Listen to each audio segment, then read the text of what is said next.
of our ranking. We'll go from details to conclusion.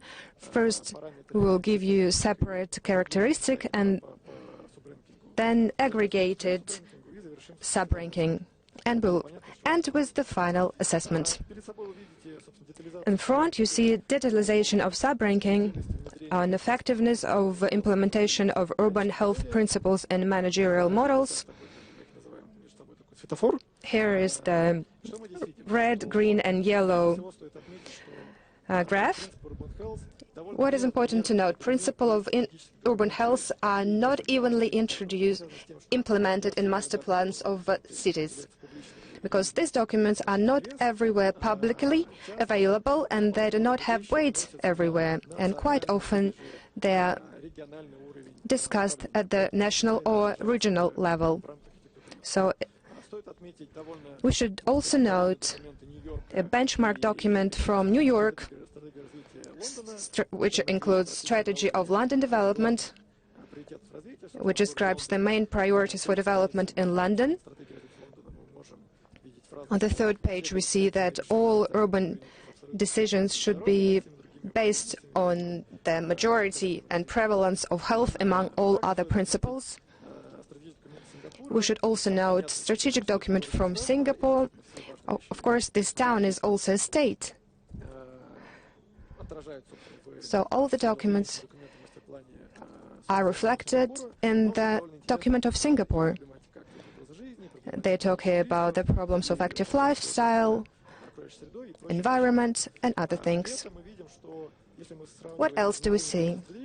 If we compare the principle of strategic document of management in different towns, they can develop in two ways. First, introduce master plans in the documents, or work on the industrial principle by introducing into industrial documents of departments and special agencies of development. We see that in Berlin and Moscow, where this principle are not that implemented, they are fully reflected in industrial documents. Uneven situation is in assessment of the of health programs, because in some places these documents are not public, and it's important for these methods to be public and effective. But in towns where they were, but the situation was different, you can see that they are marked green. The most popular and the highest estimates received the towns for promotion of urban health. Practically every town has a competence center.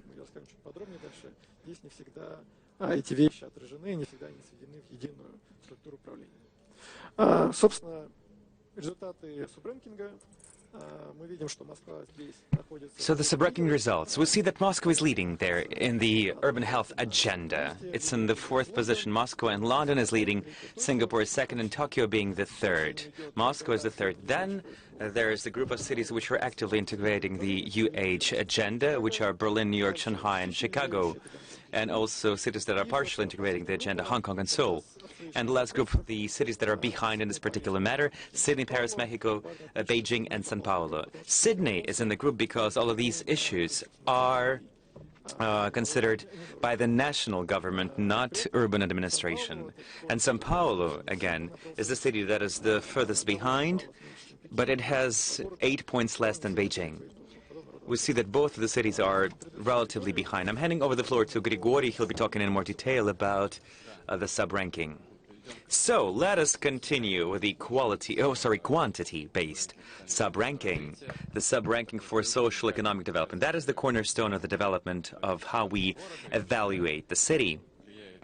And this category makes an impact on the rest of the categories more than the others, because 80% of our health is being dominated by environment and socioeconomic factors of the environment. Here, Moscow is actually pretty good, looks pretty good, although it's relatively behind. But we have to accept that well-developed city like Hong Kong or New York or Singapore are, of course, leading here, according to the socioeconomic development, which improves their position. Let's continue with the next slide. Here you may see a significant difference in the conditions of life category. We can observe here that we actually evaluating how many people have access to public space, access to leisure, and we also consider internet access even, because that directly is the access to a number of urban services. We see here Hong Kong, who used to lead in the previous category, and that city is not leading in this particular evaluation because life conditions there is not as good, considering socioeconomic factors and conditions for life. Here, Sydney is leading because the amount of greenery per capita in Sydney is better by the factor of 15 compared to competition. However, Moscow is leading in Europe, and Moscow is also leading for the development of digital services. As for the healthcare structure and healthcare infrastructure, in the combination with the following indicator, by the way, we have been evaluating the way medical services work in the city, how quickly the ER arrives on the call, how well the digital infrastructure for medical services is organized. And here again, Moscow is really, really good, leading by far. Системы здравоохранения отличаются, и страховые, и общественные системы, модели. Но, с другой стороны, Москва является одним из лидеров по скорости доезда скорых, а также эта позиция в том числе продиктована большим количеством врачей на душу населения. И в этом всем Москве помогает такая цифровая система, которая позволяет маршрутизировать все медицинские сервисы в Москве. Если мы посмотрим на категорию как раз уровень здоровья граждан и медицинской инфраструктуры, то тут мы увидим интересные различия, что Нью-Йорк и Москва, несмотря на то, что оба города имеют развитые системы здравоохранения, уровень, собственно, здоровья граждан, который выражается в продолжительности жизни, он отстает. Мы видим таким образом, что в силу того, что проводимые политики, интервенции и изменения в системах управления медицинскими сервисами, они имеют некоторый лак на здоровье граждан. Таким образом, можно ожидать, что и в Москве, и в Нью-Йорке в ближайшие годы, когда ситуация после ковида выровняется, качество, наверное, здоровья граждан будет улучшаться. Наверное, we can briefly highlight the situation in COVID will definitely make an impact on this ranking. The situation with healthcare might get better. It's not as evident as it may seem. But let's continue with the actual level of the health of the citizens. So how Moscow is doing? It's on the 8th place, in the 8th place. Singapore and Sydney are leading. The cities, both with well-developed healthcare systems and comfortable environment, high-quality urban environment. Positions between, but the ranking, the gaps between the 1st and the 5th positions are not that high. Many cities, like Chicago, for example, are behind simply because the significant chunk of the population there don't have access to quality medical services because many people are in the poverty trap. They cannot get to a different well-being curve, and they're pulling the healthcare category down in the city. The behavioral risks, probably the most clear category for us. It's related directly to how we eat, whether we do sports, whether we smoke, drink, alcohol, and Singapore in this particular position is a leader. Not that they drink a lot, they drink less. They have actually very strict policies regarding alcohol and tobacco, and that is not encouraged whatsoever. And on the other hand, in Singapore, at the master plan level, they have the health master plan. So via urban policies, via construction of the city, via urban planning, they improve the general condition of the health of the population, including behavioral risks. People are naturally motivated to eat healthier food, less salty food. For example, they eat much more vegetable and fruit in the cantinas in high schools. Another curious category, climate and environment. We have corrected this particular estimate, by the way.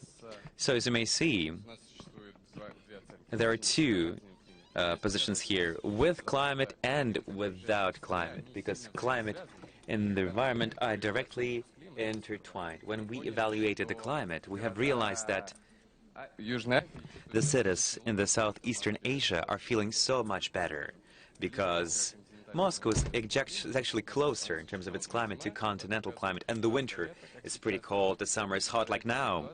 And due to these fluctuations, the average estimate of the comfort of living and working in a city is of course impacted by the climate. When we actually mediated this particular factor, Moscow traveled from the 15th position to the 7th.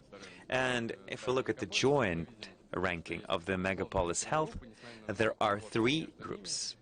Yes, the gaps here are not that high, but there are still megapolises with high level of health. Singapore is leading here. There's also a number of cities with moderate level of healthcare, but moderate is quite a questionable relative term here because, for example, Moscow is just a little bit behind London and not that far from Tokyo. There are megapolises with lower level of health, but those megapolises are suffering due to ecological issues and quality of medical services and overall socioeconomic conditions. But we should highlight, however, that each of the cities is trying in one way or the other improve healthcare agenda. And I believe that the gaps here will only be becoming narrower. So let us come up with a number of conclusions of our research. On the screen here, you may observe the final results of our international ranking. We can see that the city number 1 is again and again Singapore. London, New York, Tokyo, and Moscow are behind Moscow, being in the 5th position, sharing it naturally with Tokyo. The gap there is 1 decimal point, pretty much. They are in the leading category for urban health. The second group is those cities that are actively integrating urban health. Partially integrating cities are Sydney, Hong Kong, and Paris, and Beijing, Mexico, and Sao Paulo are the cities that are behind in the UH agenda. Both London and New York don't have the highest positions in any of the category. However, they're taking 2nd and 3rd positions in most of the rankings. That's why they are leading, because they have been gradually integrating the urban health paradigm. So it's important to be good in every particular sphere instead of trying to be great at a single one. Also, New York and Singapore are better in terms of dynamics of how quickly they integrate solutions. Let me say once more, you can look into more detail with this results on the website that we are opening with a report. The report will be published on the web. And let me take a look at Moscow again. So in the overall ranking, Moscow is 7th in the health of the megapolis and the 4th in the integration of the urban healthcare agenda. There is a significant shift towards the healthcare issue. Cities are experiencing external shocks. Therefore, urban health becomes a significant practice that's being integrated by every single megapolis in the city. Of course, there are socioeconomic specifics, and healthcare infrastructure also makes an impact. The leading cities are Singapore, London, New York, Tokyo, and Moscow. Moscow being in the top 5 of the UH agenda, specifically thanks to how dynamically it has been integrating the UH agenda. UH approach is the cornerstone of moving towards healthy lifestyle and health of the urban population. Therefore, we conclude Thank you. We're happy to answer your questions via email, or just do not hesitate to use the contacts that we're mentioning on our website. Thank you for watching, and see you again at the forum. Yes, thank you and goodbye.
Welcome to Moscow Urban Forum. This is the keynote speakers track, and we're really excited to welcome here today Mr. Ben van Berkel, the founder and principal architect of UN Studio.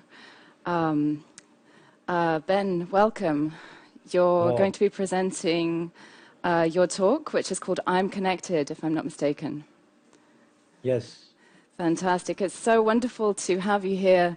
It's really a pleasure and an honor. Ben van Berkel, as I've already said, is the principal architect and founder of UN Studio, a world-famous Dutch architecture practice, which was founded in 1988 with Carolyn Boss, and has current projects including the South Bank mixed-use development in Melbourne, a large-scale mixed-use project in Frankfurt, and Wassel Tower in Dubai. And UN Studio is incredibly well known all over the world. Projects include the Mercedes-Benz Museum in Stuttgart, Arnhem Central Station in the Netherlands, Raffles City in Guangzhou, Canaletto Tower in London, among many, many others. Ben also founded UN Sense, which I'm particularly interested in hearing about, an architecture tech company that designs and integrates human-centric tech solutions for the built environment. Ben van Berkel has lectured prolifically in architecture schools around. Wonderful introduction. You even know all the latest things I do, so that was well done. Fantastic that you invited me. I've of course a lot of connections to your country. I've always loved to be in your place, and I know the enthusiasm of architects, but specifically the students who know, of course, or work in many ways in your place, and I'm very excited to give this talk today. And I will speed it up because I know that I have only a short time, but I will be compact enough so that we can have also a discussion afterwards. And really don't be afraid to write down questions and ask me questions. Sometimes it's for some of you maybe uncomfortable because it needs to be translated or whatever, but you have a fantastic team behind you there who have organized everything so well around this lecture. So if you want to have a better connection with me, then it's also better to ask questions, I would say.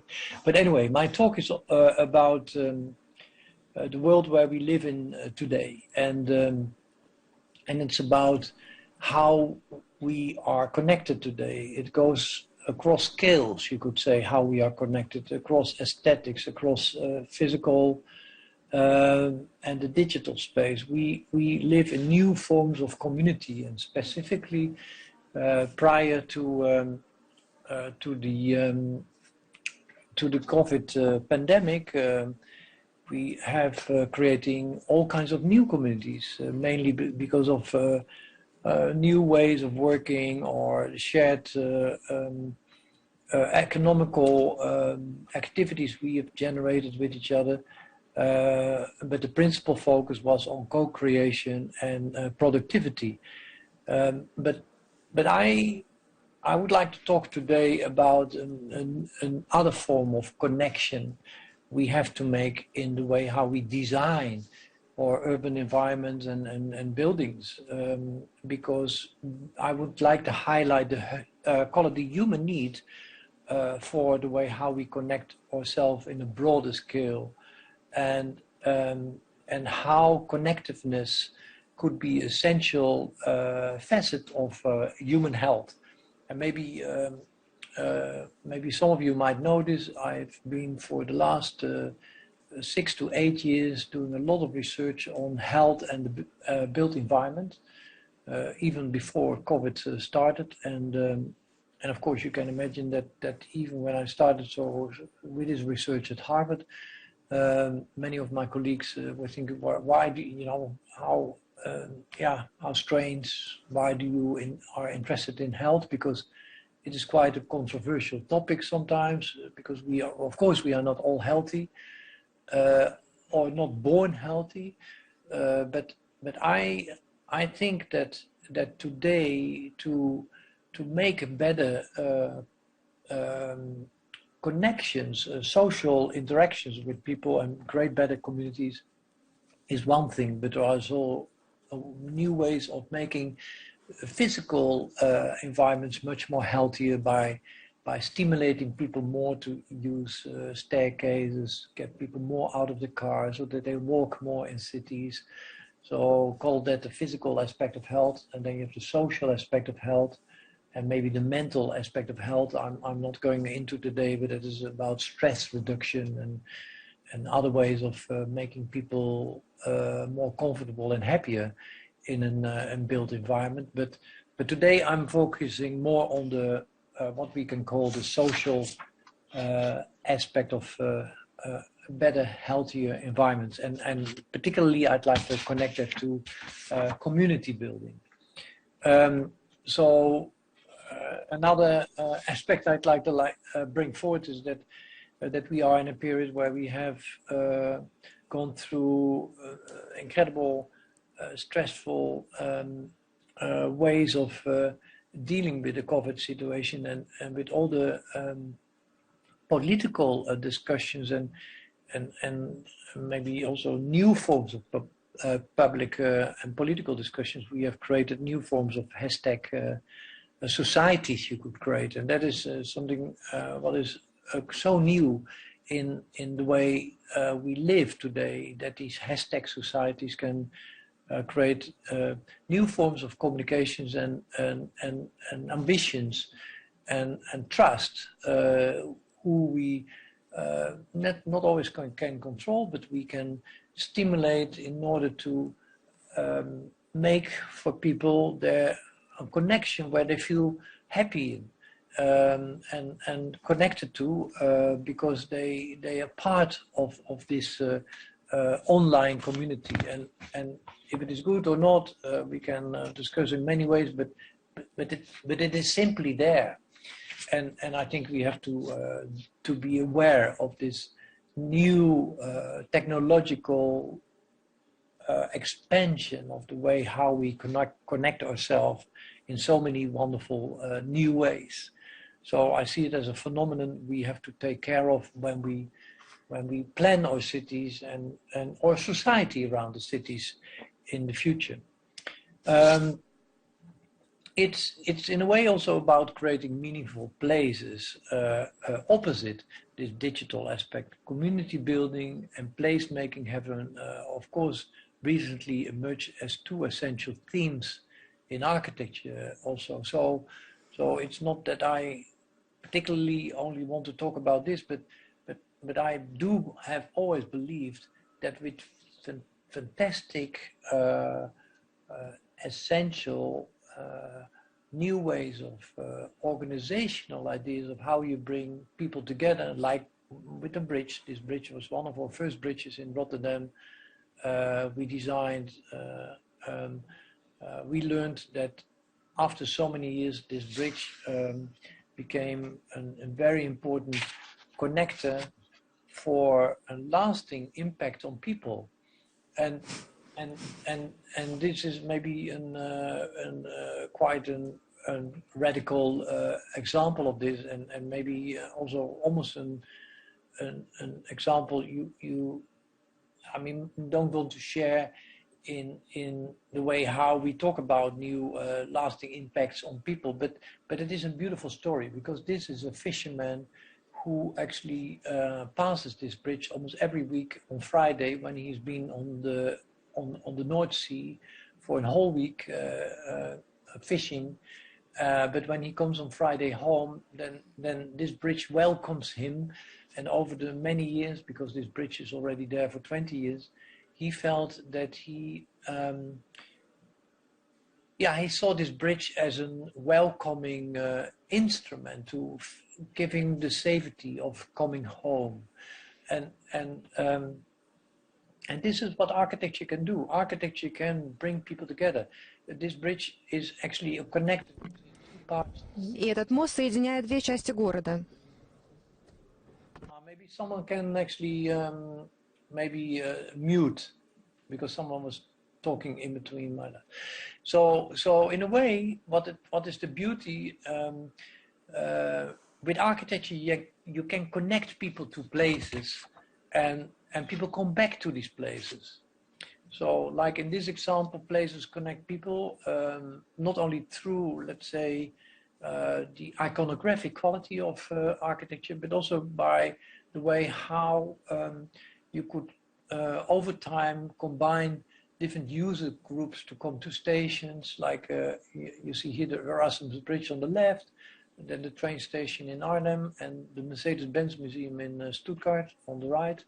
And what I've learned over the years is that you can make places who do have an experiential quality through the routing or through clockwise experiential programming, that you with that also can keep people longer onto the place.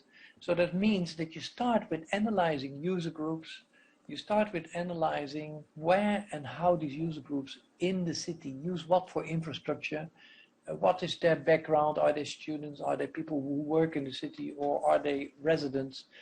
The way how we need to learn to design first from the value of how people move through space and analyze these movements, then I think the architecture should come out of that. Like this twist you see in the middle in the Arnhem train station was introduced because we wanted to have only one column in the space. And this one column made it possible that always everyone would see each other in the station, and that you would know where the taxis are, where the bicycle parking is, where the entrance to the train station is, and that people would always feel safe if they would walk in this space. Because as we know, train stations could become also backyards of the city. In the history of architecture, we of course have designed beautiful cities where space making and community building played a very important role. We know the city all together very well. It is Venice. We see here in the background, close to the area of the San Marco, the architecture of Palladio, on the left-hand side, the Church of Longena, a Baroque architect. But the architecture, in a way, is background. The architecture is making stage for the way how people come together. And we know all this city was a place of trading, where international people would see each other already in the very early century of the 14th, 15th, 16th century, where this city grew into the most fantastic place, in one of the most interesting places in the world. But of course, it went a bit out of control. Over the last decades, we have seen that so many parts of that balance, that community balance, has been lost. And now, particularly over the last years, I've been advising also the city on many levels, but here the city is having not anymore this community, local community quality, because of so many people who left here the place, and the city is consumed by many others. And of course, that will maybe hopefully in the future give new opportunities so that people stay longer, and that hopefully with that new communities can expand again. But at least with the way how it is at the moment consumed, over the last years has been consumed, we all know that it actually decays actually the quality of the life, the inner quality of the life of the city so intensely that the city at the moment is hard, in a very hard way, thinking about how they can restructure this enormous pressure on the city. But there are other examples, like historical examples of the modern age from the last century, where we have seen through the influence of the modernist thinkers that through the Industrial Revolution we made an architecture what is quite monofunctional, and in some areas it worked well, and it made it for certain communities in these areas quite nice to live there, because it was new, it was giving a new hope for the way how we could live cheaper and more spacious, etc. And in a social condition where there was more comfort. But then over the years, this comfort you can see on the left, that was somewhere in the 50s. This is Amsterdam. It's called the Bijlmer, the Bijlmer location. Then it ran down into a neighborhood what became too monofunctional in many aspects, not inclusive enough, etc. So what is it what we can do in order to bring people together and to bring a new form of connectiveness towards our society in the cities and neighborhoods? There are so many beautiful examples of garden communities. We see that here in Holland coming up, what prevents social isolation, whereby social relationships influence here public health in a totally new way, with urban green spaces increasing the physical activity of this set of activities in the neighborhood, and enhance a total new social engagement. So we have learned that through community building,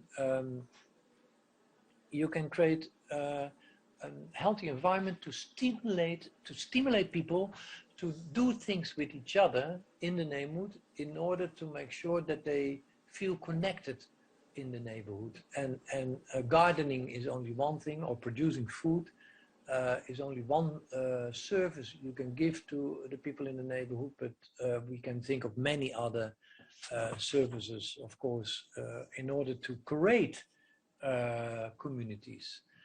And this is what I think is the essence of the future of architecture, that we learn to design the qualities and the functions and the directions of how we can create these activities in the communities we have in our cities.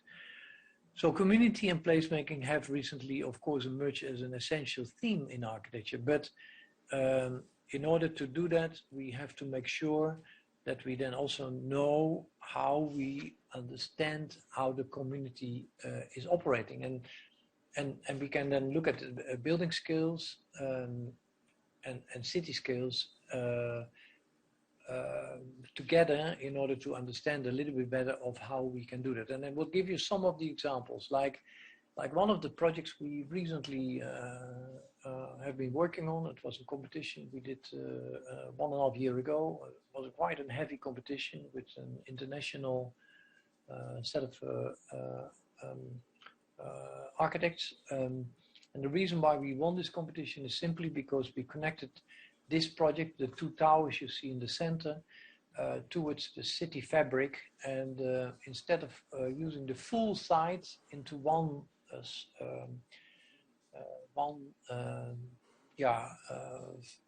huge volume we placed on the location, we split the volume in 2, so that we could bring what we call the green spine of the city into these twisted towers.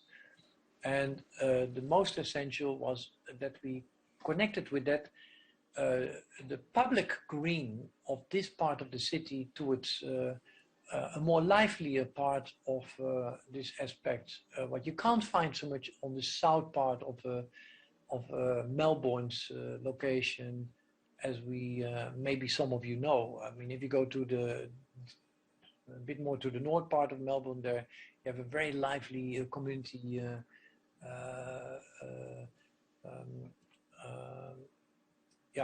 city, whereby even if I was there over the last years on a Sunday morning, if you want to book a place in a restaurant, it is almost impossible because everyone goes on a Sunday morning to have a brunch with each other in this part of the city.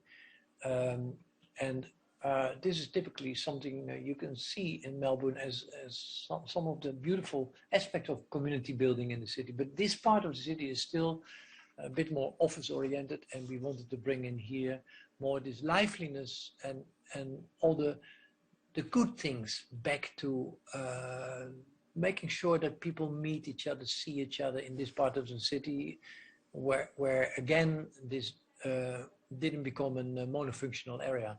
And in the plinth here you can see how we did that with a lot of cultural functions, shared functions, an aula where you could have conferences. You can walk up these plinths into the building. You can have a lot of green around this plinth area. And the idea is that you, with these kind of connections of the amenities, the extra functions for these towers, that you would not connect them to the people who are going to live there alone, but that you also connect it particularly to the city fabric, where, like I said, there is not liveliness enough in the morning, or especially after 6 or 8 o'clock in the evening, because most of the buildings in this area are offices. So another thing is that we create then also communities within the building itself, and you can see with the green neighborhoods we introduced. We also with a community garden on top of the building, we create conditions where people can produce food, also have their moment where they can relax and be part of a party they'd like to give there. So whenever families who feel that they need to do communal things within this, you call it maybe the vertical community, then that is possible in some of these extra functions we introduce into the building. Like this space you see here is a communal space where people can read and share maybe their life they have, or if you have a party or you want to invite friends, you can all do that in this shared part of the building. But this is about vertical density, but you can also think about horizontal density. Like this project is in München. Here we tested the idea of how to introduce more, because of the shortage on housing in Europe. We know it's very intense. Probably you have the same problem in Russia, but the difficulty is that how to do that in certain places. Like in München, high-rise is not so well accepted, but this client wanted to have, for that reason, an horizontal, dense location with apartments who are quite small, but with a set of flexibility to be introduced in this apartment, whereby you could always invite friends, so that you can make from 1-bedroom apartment a 2-bedroom apartment. And you can see these furniture in the apartments. They can be moved from one space to the other, and you can fold them into one area. And the beauty of this is that that you can create a semi-public quality of a rearrangement and flexible arrangement in your own house, whereby you can invite your friends or family or parents to be in this quite small apartment. They are only 55 square meters. And here you see the furniture. We produce these with Vitra, or a sister company of Vitra. And this is right now in production, and this the whole project is under construction right now, and it's a major success because it's quite unusual to, as we know, to live in a small space, but then, it becomes a bit more affordable here, but it also becomes, because of its detailing, so comfortable that you, we know that of a very good hotel room, that you feel happy in a place where, yeah, everything is available for you. You can sport when you fold out all the furniture elements into one corner, or you can work there. You can, like I said, you can have even a 2-bedroom apartment in 1-bedroom apartment. And another aspect of things we do in the same city, but this is another project whereby we on the ground floor introduce communal spaces where people can be sitting on the street. It's something we do in Amsterdam. It's a bit of a Dutch idea, but that you connect yourself to the street, to the people who pass from the neighborhood to your house. And in Holland, you can even look into the windows of or houses, and sometimes I wave to people in the neighborhood when I'm in a house, because we like that. We like to be connected. And here that is similarly possible. You can open these doors, you can see on the left-hand side, you're suddenly in this shared space, and you have this connection with the street. So, and then I come to my last part, and that is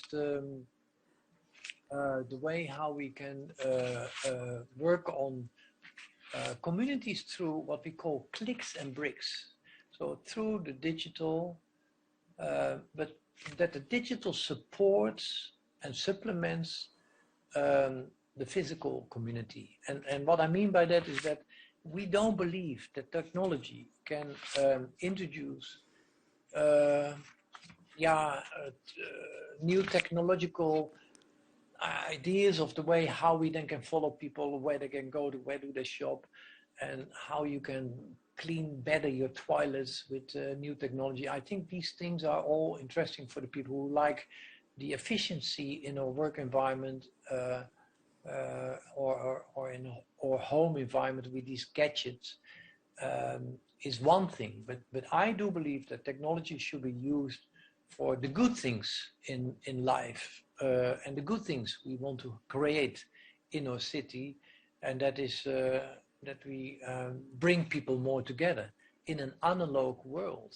So, but that they are stimulated with technology, that is why we believe in, but we use it also for a better sustainable environment, or maybe more circular environment, or that we connect it towards health is a topic where I would like to talk about now, because health is, in my opinion, one of the most important aspects of our environment today. I mean, we can all talk about a healthy planet, but we probably don't know when we are indoors how unhealthy our indoor environments are.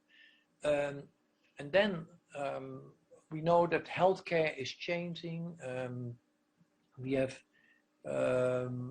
at the moment in Europe, I don't know if you have that in your place, but we have a lot of discussion about how is the hospital going to be organized? How do we deal with care? Ben, I'm sorry to interrupt. We have 1 minute left, but I think we're fascinated to hear the end of your presentation. If I can just ask you to wrap up in 1 minute, that would be great. Yeah, I'm very close. So what we have right now is that we have these opportunities to work with healthcare systems to make sure that through technology that we can help people in the neighborhood of hospitals with short stay care, long stay care and wellness, whereby in a way you go away from the traditional isolated place in the hospital that you have to stay there sometimes for 3 or 4 weeks when you are not really fully taken care of. Maybe the other aspects of life you would like to continue in the way you can do in a neighborhood like this. And this is a serious project in Italy with a data platform underneath it to stimulate people here to also do things with each other. And in this neighborhood, one is taking care of one's health from the hospital side and the doctor side. So the positive experience of behavior needs to go through a total new way of system thinking and a total new way of how we design in the future.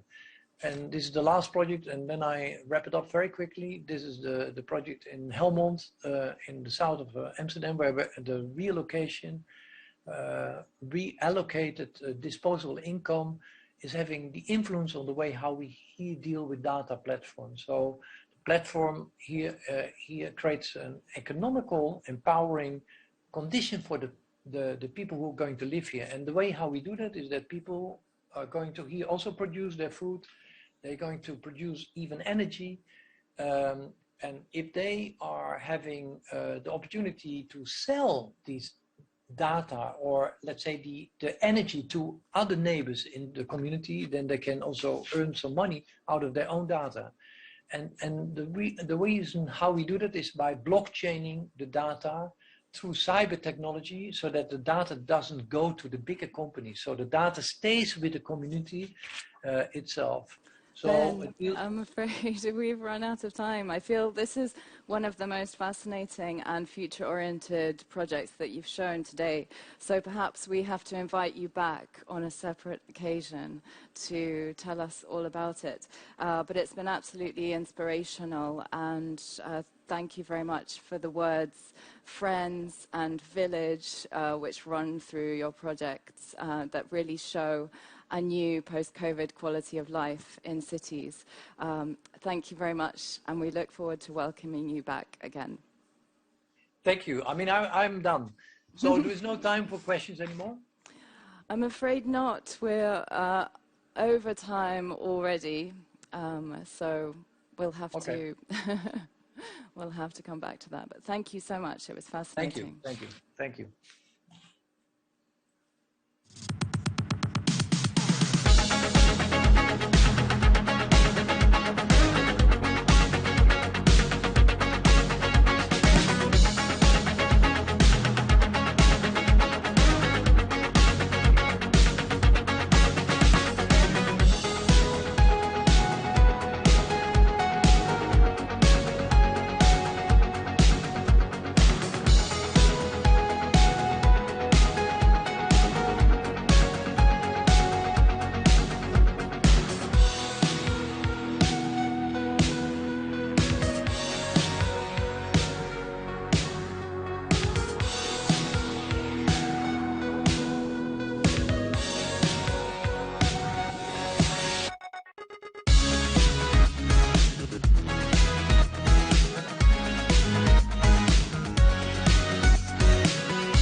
Добрый день, дорогие друзья. Московский Урбанистический Форум продолжает свою работу. Меня зовут Ангелина Давыдова. My name is Angelina Davidova. I am a journalist writing about ecology. I've been participating in UN negotiations regarding climate change, and I welcome you at the presentation of our exceptional speaker, the President of the World Water Council, Loic Fachon, Mr. Loic Fachon.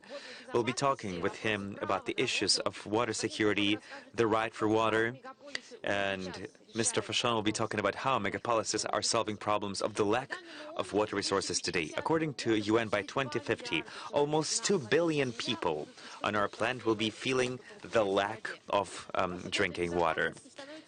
The issue of water security is becoming ever significant politically, economically, and technologically.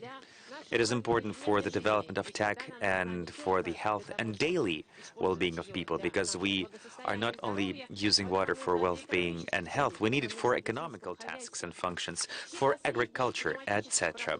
All of the latest climate forecasts of the Intergovernmental Group of Climate Change Experts are saying that the current change of climate will be making a more and more stronger impact on water security. Issues of water are becoming more and more urgent for every significant city in Russia. That's why we're talking today with Loic Fachon, and he, being the president of World Water Council, will be talking about what the situation is right now and what we can be doing today and are doing today to solve the problems of water security.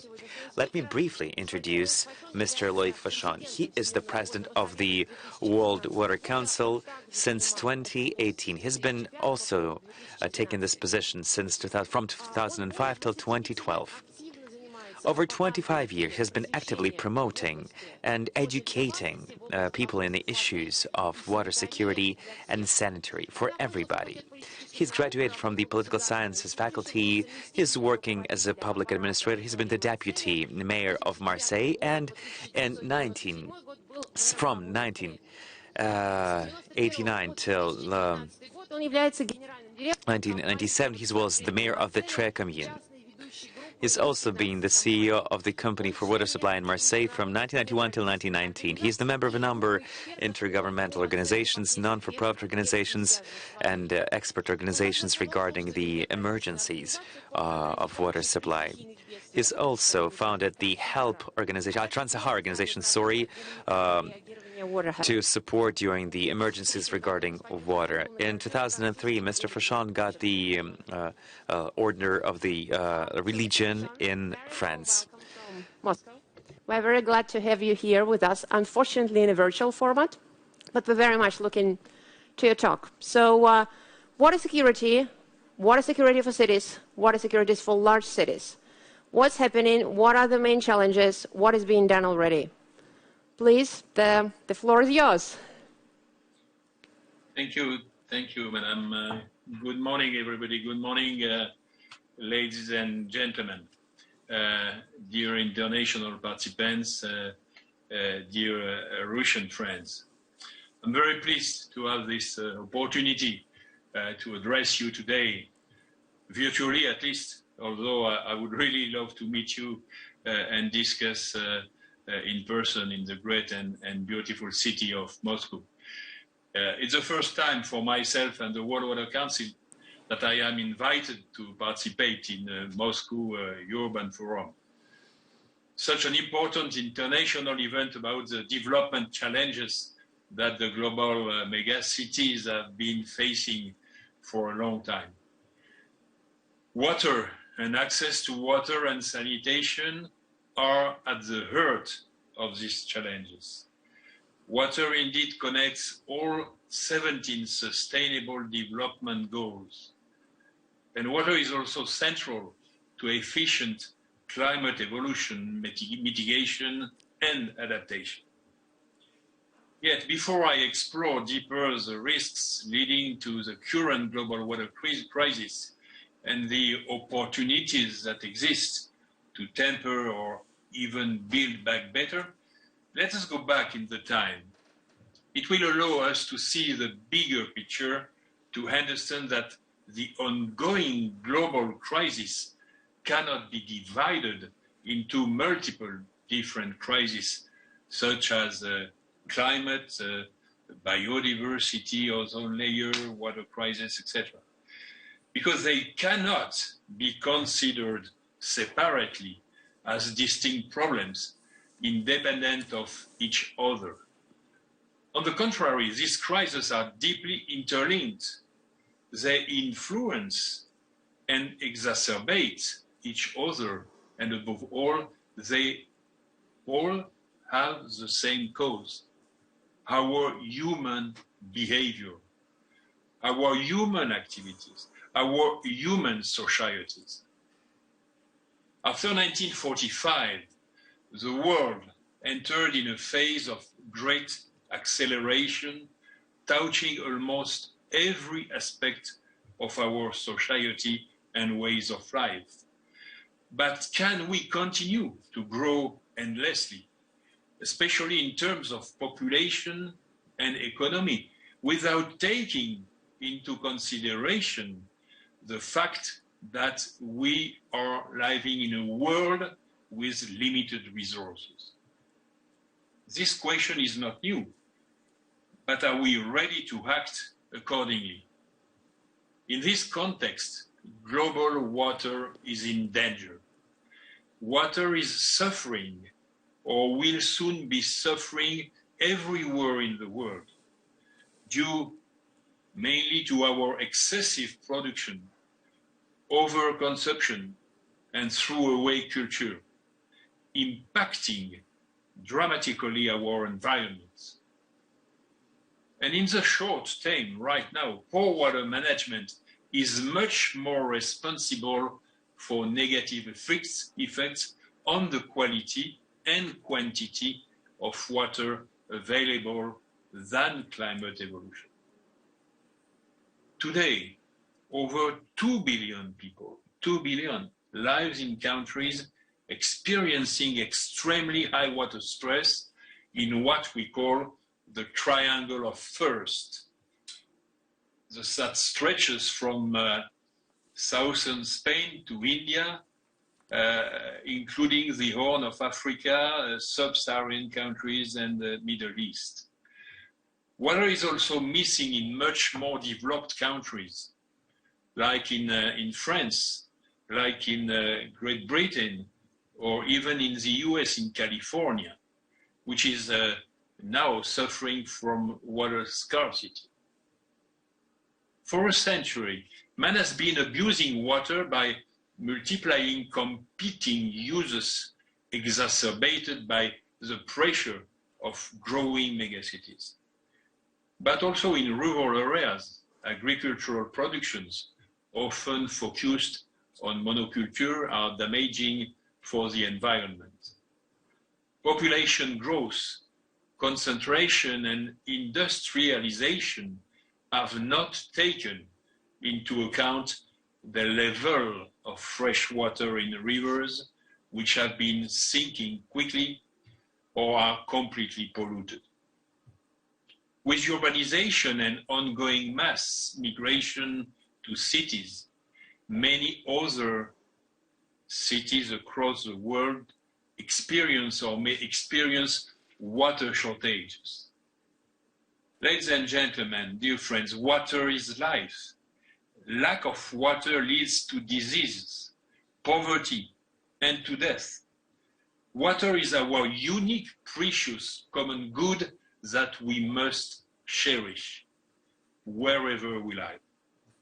And the value of water itself cannot be measured in money.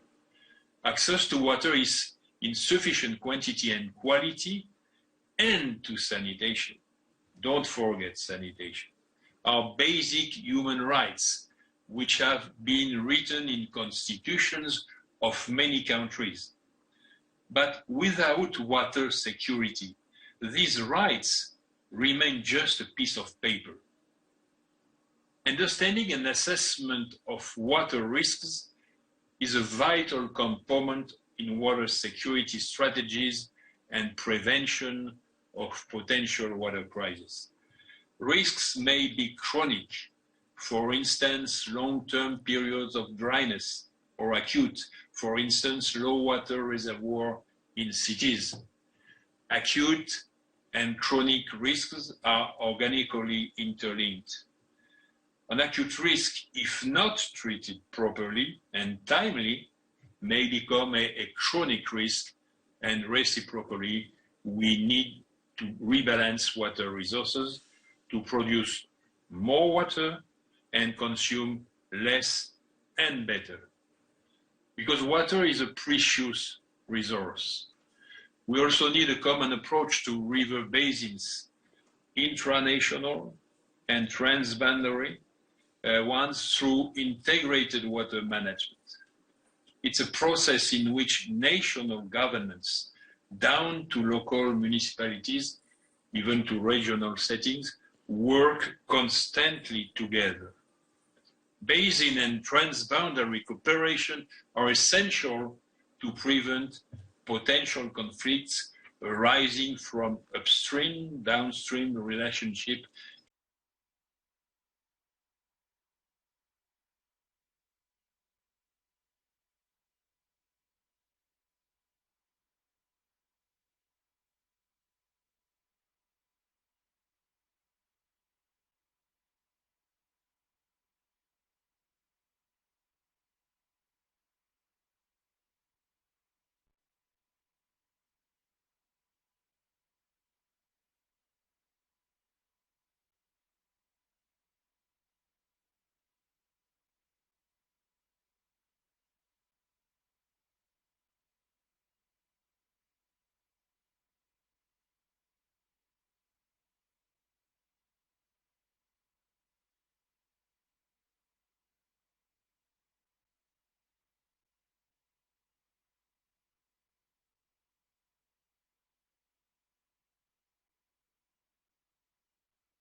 Добрый день, дорогие друзья. Московский урбанистический форум. Hello, dear friend. Moscow Urban Forum continues.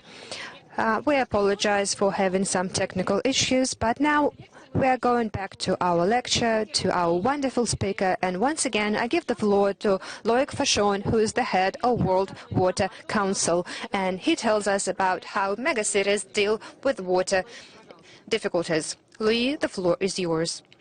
We also need a common approach to river basins, intranational and transboundary ones, through integrated water management. It's a process in which national governments, down to local municipalities, even to regional settings, work constantly together. Basin and transboundary cooperation are essential to prevent potential conflicts arising from upstream, downstream, a relationship in national and international levels. The impacts of newly constructed dams and diversions can also increase political tensions in a few transboundary river basins.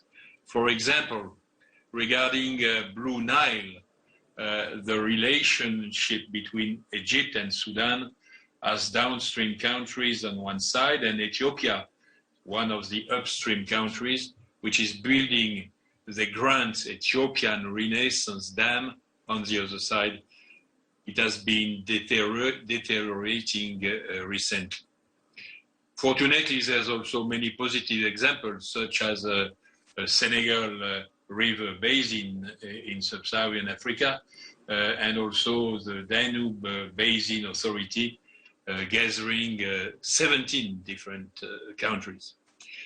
We need a complex and comprehensive approach to water, based on innovative technological solutions such as wastewater treatment and reuse, mastered long-distance water transfers, environmentally sensitive desalination.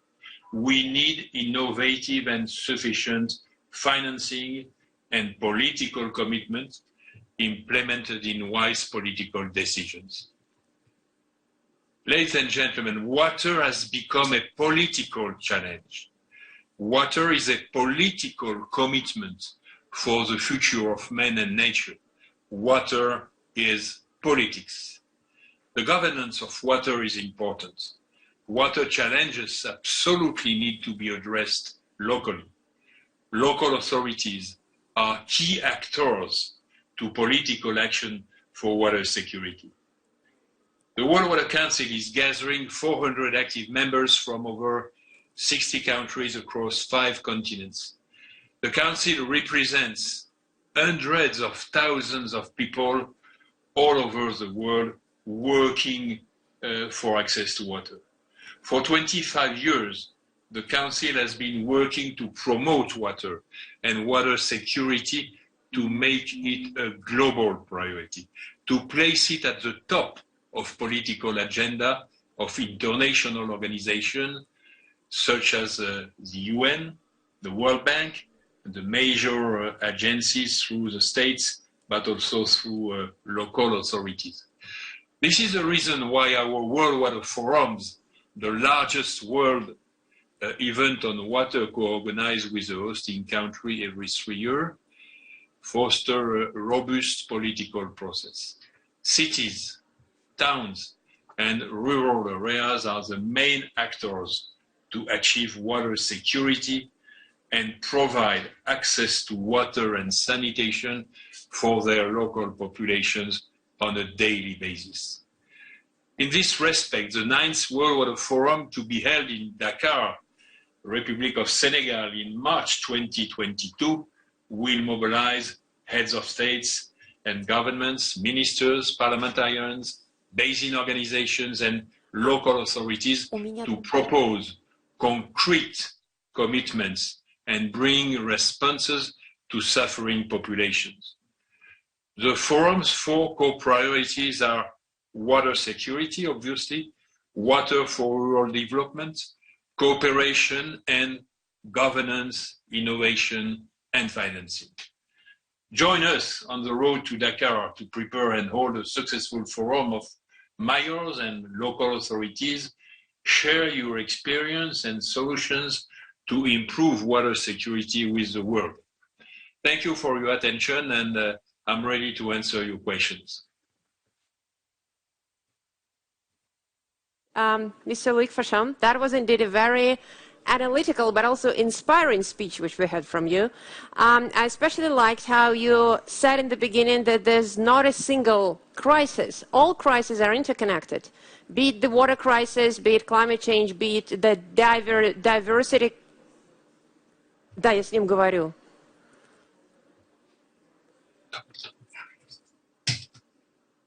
Water, you know, concerning water security.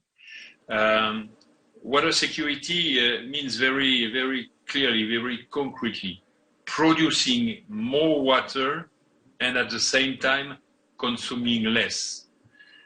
Because despite our constant efforts, the demand for water is growing faster than the supply. And in concrete terms, this means generating more resources by, for example, pumping deeper when necessary, storing water, interconnecting dams, transferring water over long distances, and improving treatment and supply. But at the same time, it's essential to understand that we have to control water use and save water, manage our resources correctly, use modern leak detection techniques, put an end to the enormous waste in agriculture, and desalinate seawater or reuse wastewater. It's a question of moving towards sharing resources while avoiding waste and education the younger generation, which is very, very important. Educating them on the importance of saving resource. That's what we could say concerning water security. Thank you so much, Mr. Luc Fachon, for answering the question about the water security, but also for making a wonderful, very analytical, yet very inspiring presentation of the water issues on the planet. I especially liked how you said in the beginning that all crises are interconnected, and we have the climate crisis, the water crisis, the biodiversity crisis, but in fact, all of them are caused by human behavior and the models of our global economies. And this is why even when water issue is a global issue, like you say, is a global priority, it's still many of the decisions and most of the decisions have to be made at the local level, also at the level of the cities. And you've indeed brought a number of very interesting examples of the way water deficient regions are trying to work with water deficiency and water security. My next question to you is, we keep talking about providing enough water and securing enough water for humans, but can we actually balance producing enough water for humans and having enough water for nature, for the ecosystems, for other species on our planet? Yes, it's possible, but it's really necessary. Since the beginning of times, climate has always known variations through storms, typhoons and tidal waves, or dreadful lacks of water. 30 years ago, great droughts in Africa caused millions of deaths. And the lack of water often causes more human damage than excess of water. This requires preventing water-related disasters. The climate must not be blamed for everything. It must not be the scapegoat of human mistakes. The errors are caused by man's mistakes when building in, for example, riverbeds or along seashores. When rivers flood or when the sea rages, we say it's the climate. No, this has always happened, but if we must secure water for humans, we must at the same time secure water for nature. Water for nature. On one hand, water for man. On the other hand, water for nature. It's the same fight. And since the beginning of the 21st century, a new imperative has been added. Humans have gradually understood that they must conserve part of their water for nature to enhance biodiversity and protect wildlife and ecosystem. That's the reason we need to move in the same times for water for man and for water for nature.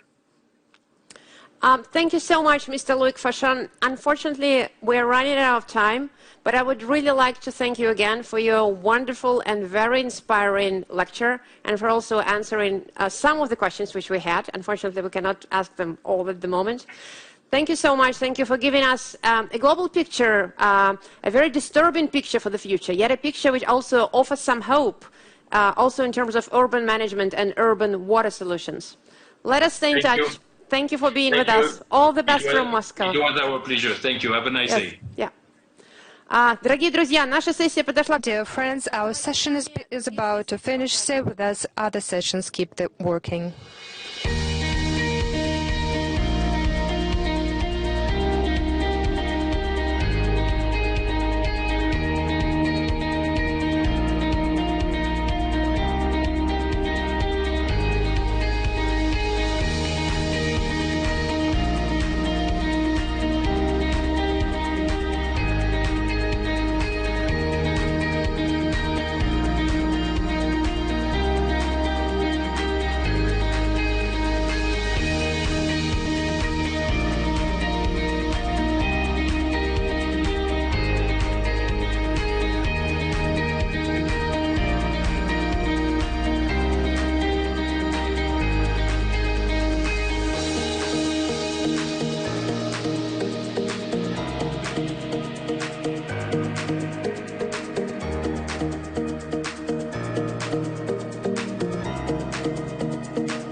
Hello, good afternoon and welcome to the Moscow Urban Forum keynote track.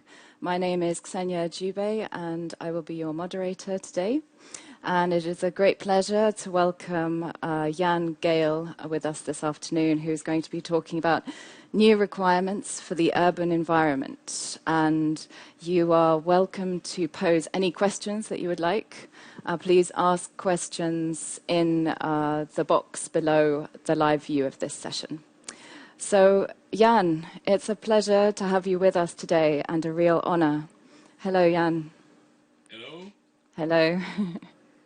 And it's a real honor to introduce such an infamous and influential architect and urban designer and thinker, the founder of Gale Architects in Denmark, architect, professor and consultant on urban design, who's focused his career on the improvement of urban life by reorienting it towards people, public life, pedestrians and cyclists.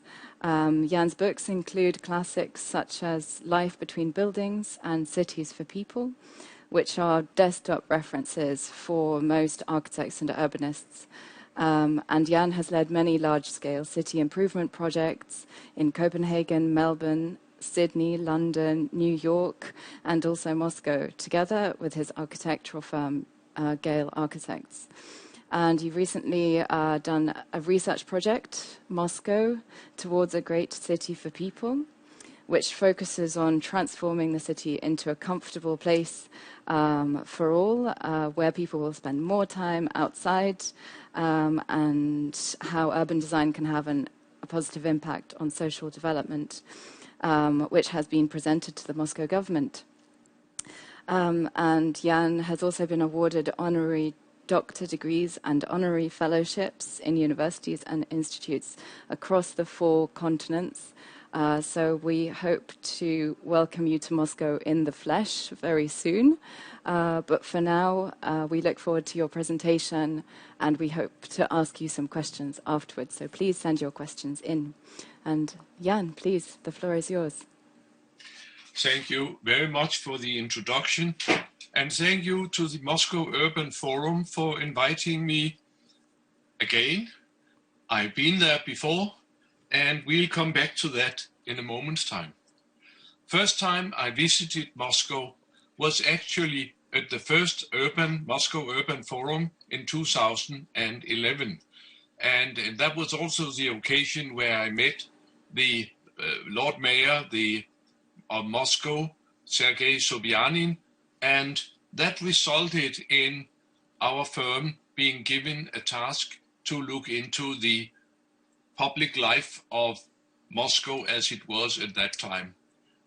The problem which was facing Moscow and many, many other cities by that time was that for 50 years, all over the world, we have done whatever we could to chase people and public life out of our cities.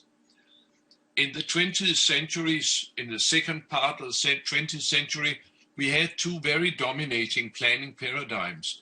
We had the modernism and we had the car invasion, and both of these were completely dominating and was swallowing up all the interest of the city planners. The modernism, of course, started in the 20s and in the 30s, but it took really speed on in 1960 with the rebuilding after the Second World War. It was a very, very dramatic change. It was the biggest change in the history of mankind in city planning. And it was led by Corbusier and a number of key urban planners in Europe. And the manifest said something like, don't build cities, build single buildings, don't build streets, don't build squares. What is good for people is grass. So it was a complete change. Also, they defined the city as a machine for living.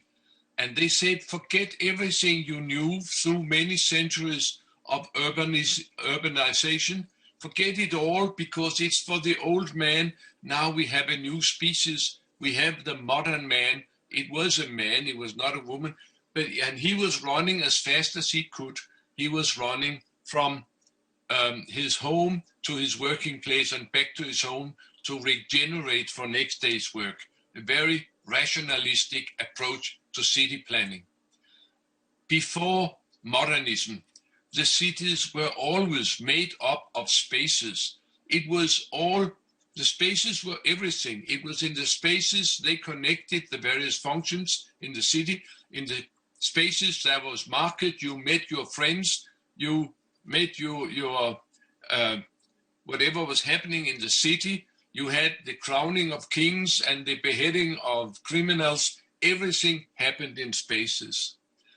If you look at an old map like this famous map of Nolli from Rome in 1748, you can see that his concept of Rome was a series of spaces where people had access, where people could go. Cities were spaces.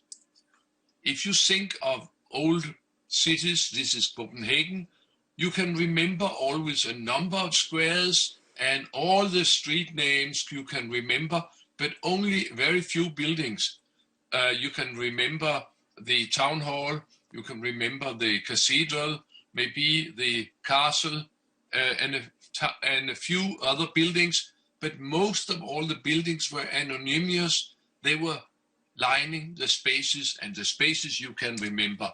If you think of the new cities, you can remember no spaces because they made no spaces. But the only thing you can remember for the new buildings are a number of funny buildings and no spaces. Also, this transformation, which the modernists suggested, made it possible to order cities from the internet, and the birdsheet architects could fly around and drop their towers wherever there was a customer. It was a completely change of concept for city planning. The city may be a machine, as they said, but for sure the people who are using the cities, they are not machines. And the result of the modernism was really a goodbye for concern for people and concern for public life. Actually, public life was phased out of the cities by this new trend. The other big paradigm shift in the 20th century was the car invasion. The cars came and they took over all the spaces worldwide. And again, the people were chased out of the cities. What was the result of these new movements? Yeah, it was the same result all over the world, a completely new way of building. It could be in Denmark, or it could be in DDR, or it could be in Moscow suburbs. All of it looked the same, and none of them were really looking after the people who were to live there. Also, the car invasion had a serious effect on all the cities. These cars immediately overran every available space in the existing cities. That was in Copenhagen, or it was in Moscow, it was all over. They took over everything and chased people away.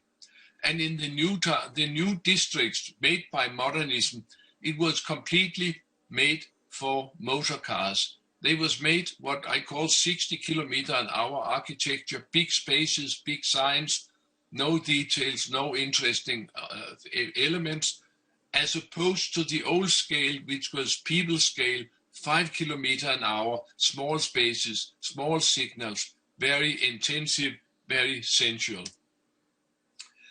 All this really happened very strongly in the years following 1960 and onwards.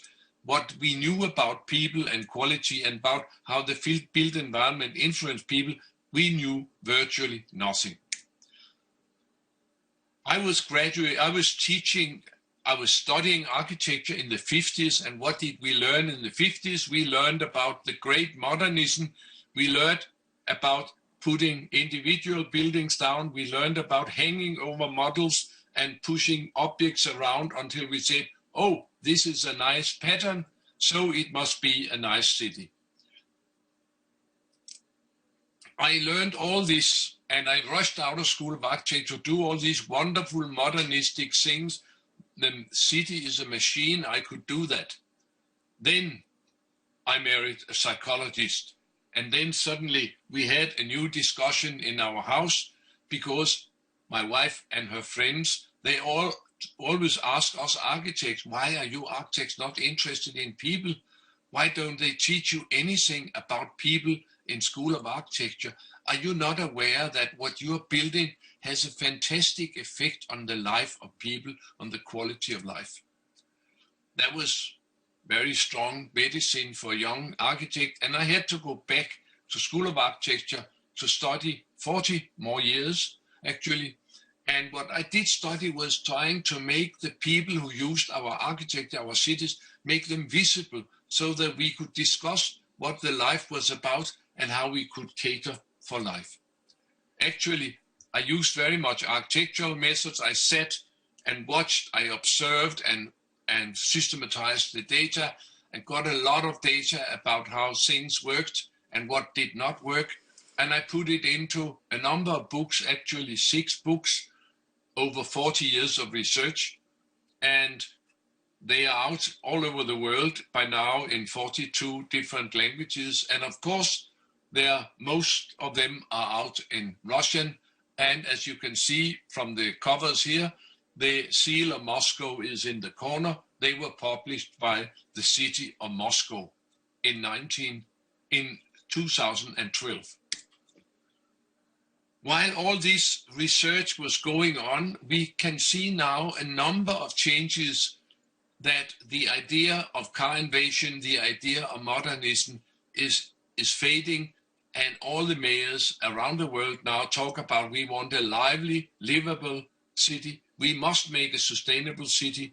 It's essential that we invite for healthy lifestyles, and we have more and more old people, which we should be sweet towards. All this about the human dimension is, of course, that we always had public spaces where we could meet our fellow citizens and see how the society was working. And now we need that as we always did, and people need room to walk and to meet. And always in the history of cities, people have been attraction number one. No other thing is more interesting than other people. The public spaces gave us this interesting thing to look at and to interact with. You can see from modern perspective drawings, every time an architect hand in a project, it's crawling with people who are happy with public life. If there's no people around your buildings, it's a failure because they go home if they don't like it. If it's a nice place, they come out.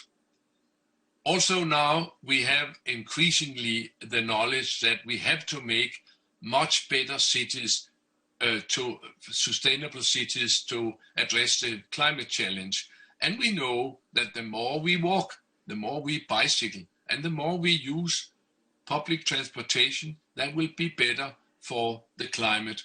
So that's a very strong urge to address city planning differently from the old days. Also, we have another new challenge that is from the doctors who say that for 50 years you have made cities which invited people to sit and sit and sit. But now it's essentially that you make cities in the future that invite people to move as much as possible and to sit much less. All this about escalator to the fitness center is old style. And we know that World Health Organization by now asked all planners to introduce policies that promote active and safe methods of traveling, walking, and bicycling. Also in our cities of today, we have a much bigger population of elderly people. They are maybe 20-25%, and there will be more and more elderly people, and they are generally in a good shape. And to continue being in good shape, they have to move. The doctors say to myself and to other elderly people, 10,000 steps a day will keep the doctor away, give you a longer life, give you a much better quality of life, and a much cheaper old age seen from the point of view of the society and the health system. That is a win-win. We must be very good to all the old people in our cities. That is again something which had come up with the extension of the period of life. So if we look carefully after people in city planning, we will efficiently address these 4 issues. The cities will be more lively, livable, they'll be more sustainable, they'll be more healthy, and they'll be more better to be old in, and actually it would be better for all age groups. And then we can ask the question, are there cities today who really work hard to invite people to walk and bicycle as much as possible in the course of their daily doings?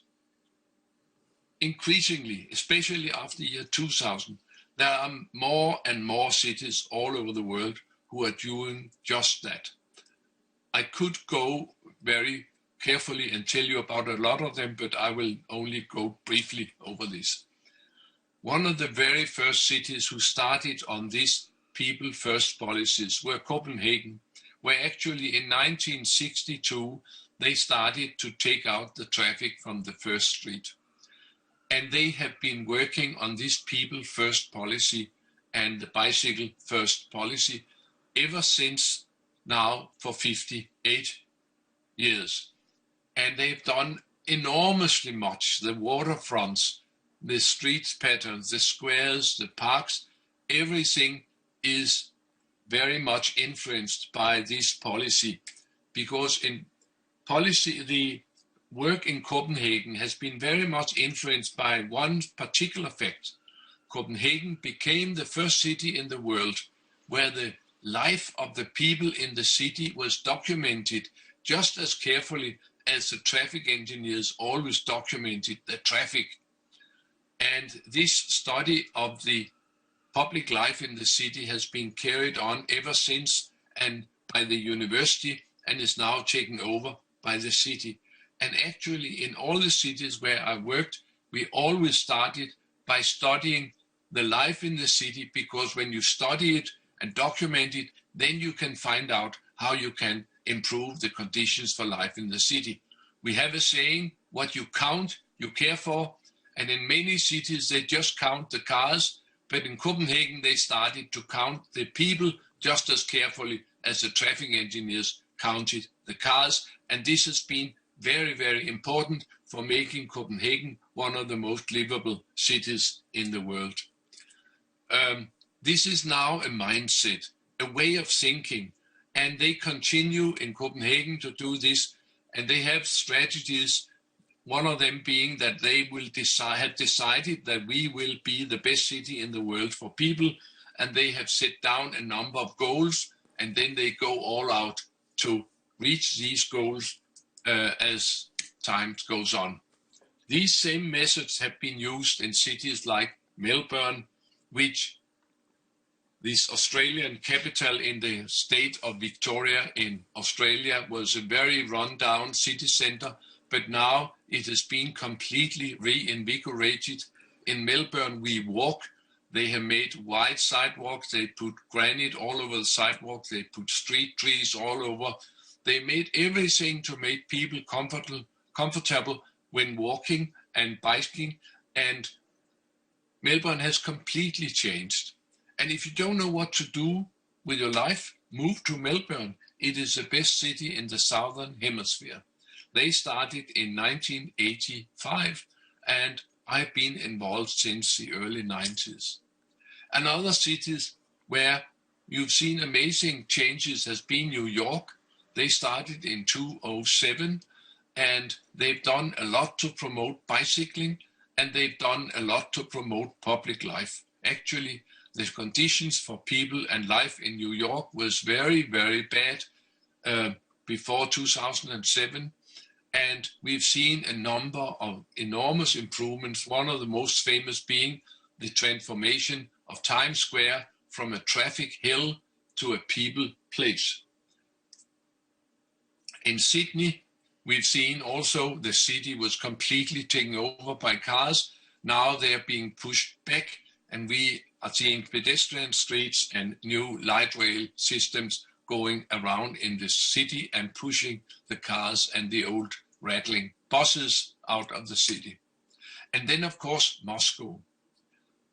I first visited Moscow, the Urban Forum, in 2011, and came to know the city administration, which commissioned myself and our firm to do a study of how to humanize Moscow, which we did.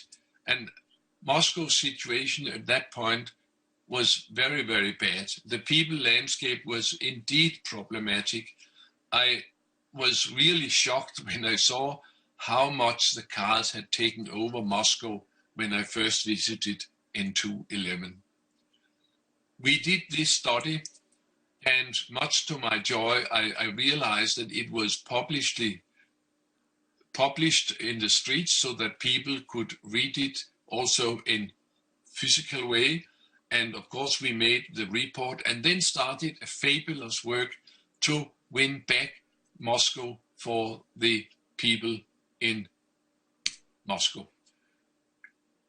In Tverskaya, the main street, the wide sidewalks had been mostly occupied by parked cars.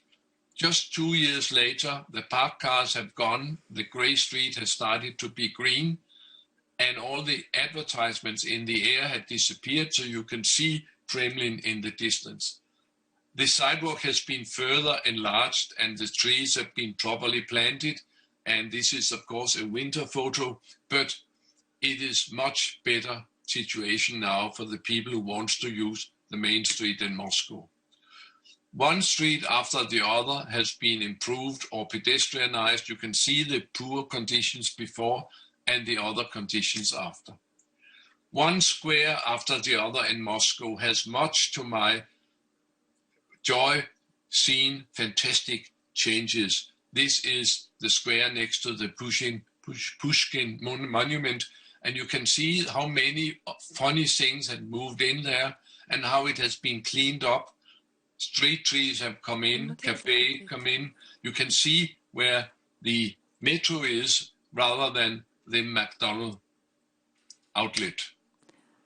The waterfronts in Moscow was all devoted to transport and cars and parked cars, and they have one by one been recovered for recreational use, as other cities around the world have done with their waterfronts. Also, the metro stations, Mayakovskaya here, well, you step right from the metro station into a very busy street. Now you step into a people place, a pedestrian space.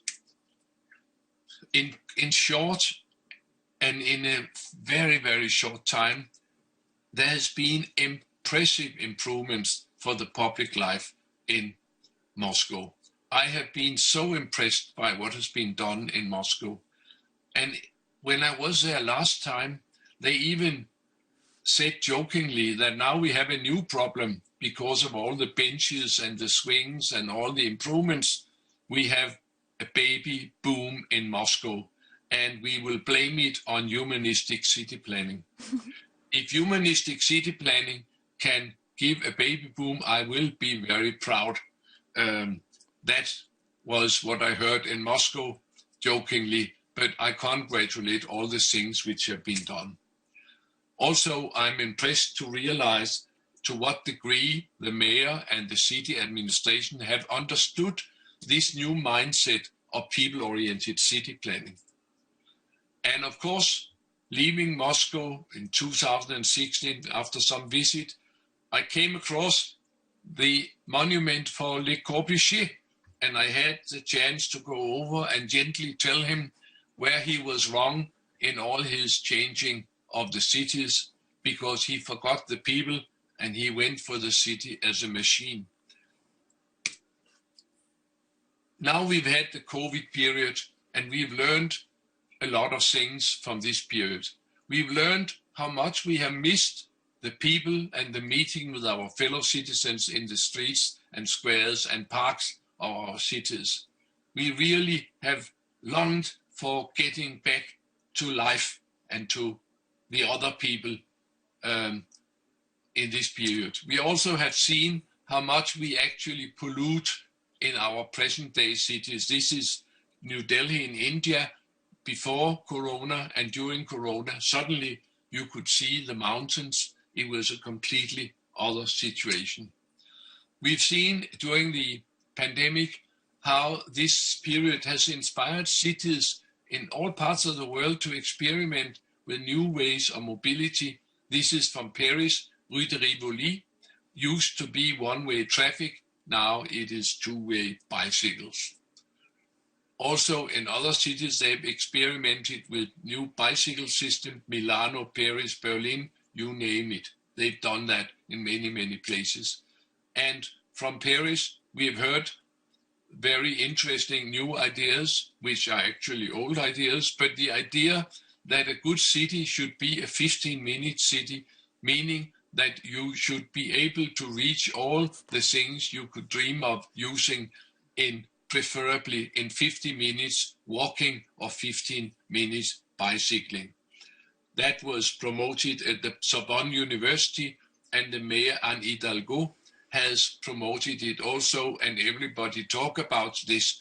And if we look at all the old cities, they were all of them 15-minute cities. It was only after the invent of the motor car and the modernism that we spread things out so that we had to travel so incredibly much to reach what we need.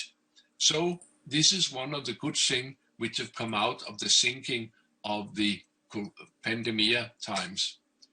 What we will see after pandemia is certainly we'll see an increasing emphasis on public spaces for everyday use and for sports and activities, and especially for recreation. We have learned that this means a lot for our well-being. In conclusion, I could say that what we have learned again and again, and also here in the pandemic times, that a good city for people is a good place to live. When you're young, when you're old, in the winter, and certainly also in the days of a pandemic. So making a good city for people is good for most situations and all age groups and all economies all over the world. That is completely elementary for Homo sapiens. And I will, in the end here, send to all of you and to the city of Moscow my warmest wishes for your continuous effort for creating livable, healthy and sustainable environments for the 21st century. Thank you very much. Jan, thank you so much for your presentation. Lively and relevant, and a pleasure to watch. And I especially love your point that architecture is about lifelong learning and is about the reciprocal relationship between designers, their society, their city, and that we're constantly learning from the environment that surrounds us. And I'm afraid we only have time for one question, and I just wanted to ask you, what would be your advice in the current context when we're trying to set up the move more, sit less, active city? What would be your advice for Moscow as a northern city, perhaps in light of greening and increasing biodiversity? Or how do we work in northern cities to make people more active in them? I'm not sure that I completely understood your question. Could you repeat the essence of the question? In the winter time, how do we make city users more active when there's snow and things like that? I think we have seen, I can remember, because I'm very old, I can remember that Copenhagen was completely dead in the winter time. It was only active really in May and to September or something like that. Then it completely hibernated until next time. And now it's a very different situation because people have much more leisure time. They have a better economy. They do skating. They do the amusement parks are open, and there's a lot more walking. And also in our case, there is bicycling also in the winter, because we always make sure that the first thing which are cleared of snow and ice will be the sidewalks and the bike lanes, because in the winter, all the motorists drive very carefully not to hurt their car. But the important thing is to be sure that the pedestrians and the bicyclists are not gliding on the ice and snow. So they always remove first the snow where the people are, and if they have excess capacity, they go and remove the snow for the cars. That's some kind of prioritizing. But I've seen with the change in society a much livelier winter scene in our part of the world. And I guess that also is the case in Moscow. And I think it will be more the case as time go on and we have still better economy, better, more leisure time. And we have gone to other cities and seen Christmas markets and all kinds of things which could inspire us to do things which will make the winter very nice. And then, of course, we have a fantastic chance to use the light in the winter because the winter is so dark, so we can operate with the light as a piece of art in our cities. Absolutely, wonderful. And Moscow is doing many of those things already, and some valuable new advice also. Jan, thank you so much. It's been such a pleasure to have you with us virtually, and we look forward to welcoming you in person again soon. So thank you very much, and thanks for watching. Join us for the next session also. Thank you very much. Goodbye. Bye. Thank you.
Good afternoon and welcome to the Moscow Urban Forum. This is the keynote track and my name is Ksenia Adjube. I'm director of Adjube Scott Whitby Architects and it's my pleasure to host today Stefano Capologno with the talk COVID-19 and Cities, from Urban Health Strategies to the Pandemic.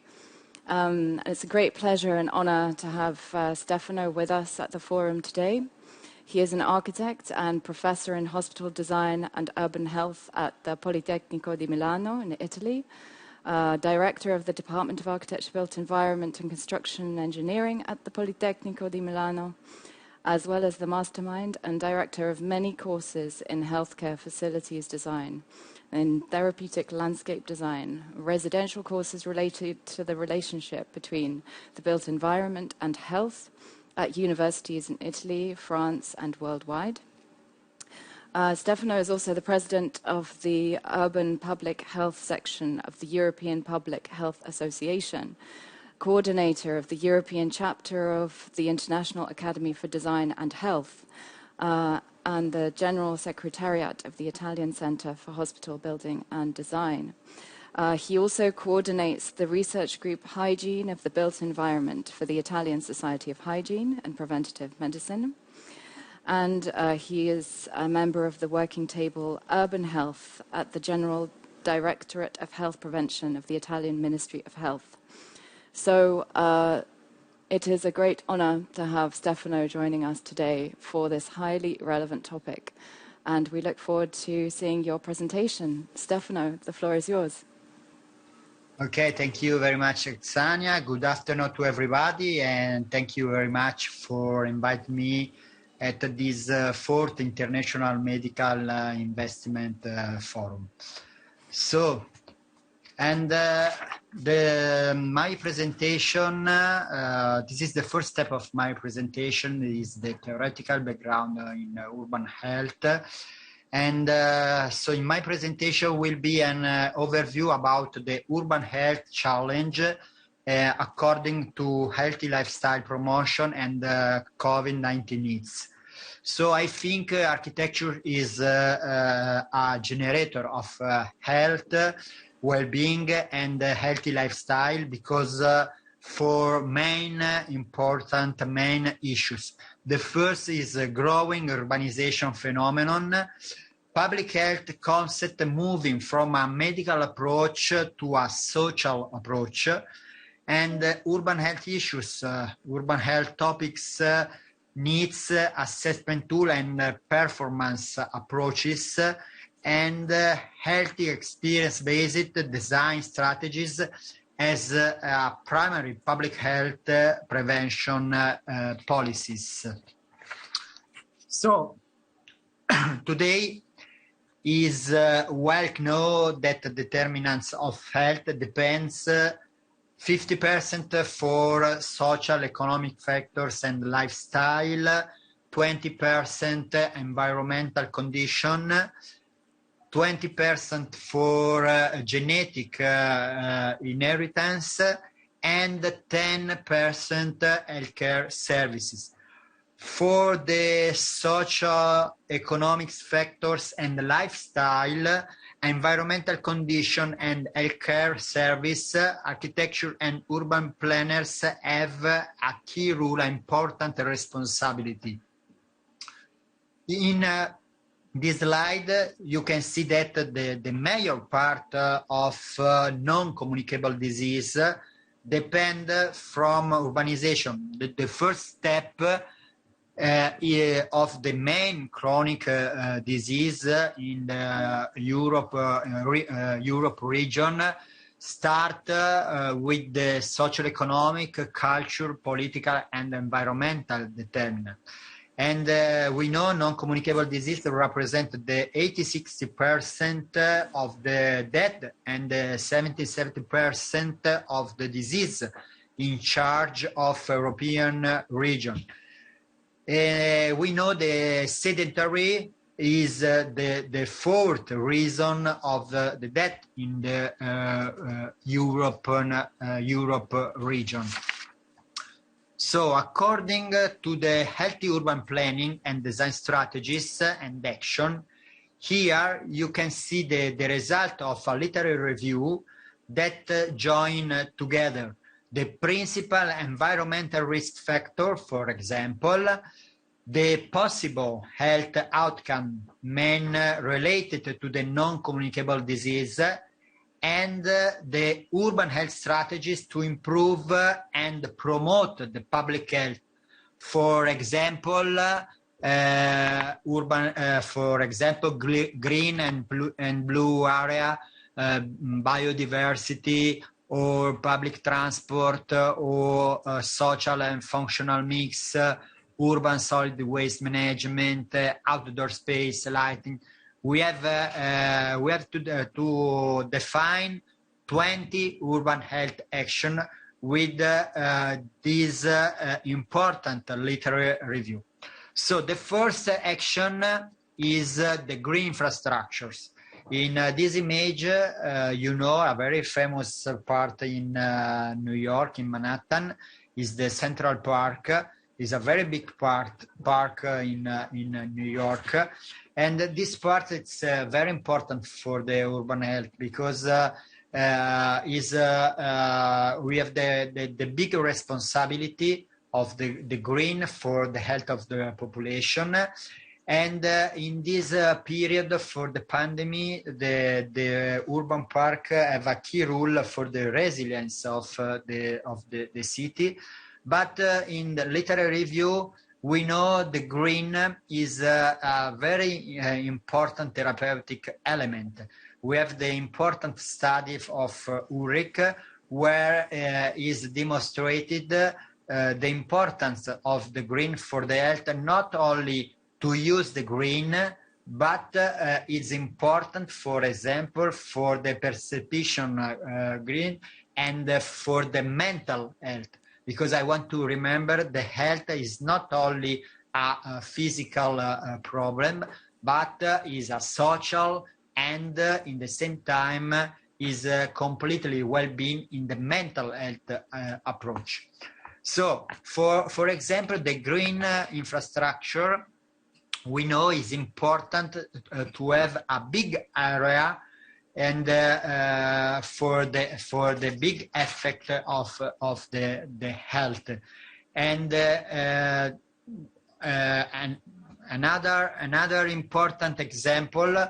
I don't have the image, but probably you know the important project in Paris, for example, in Promenade Plantée. Or in the same city in New York, it's very important for one important new example is the Height Line, where the main topics representative is the green area. And the green is very, very, very important. We have different green. We have the private green. We have the public green. Is not different. We have the green line. But today in the city for the public health, I think it's very, very, very important.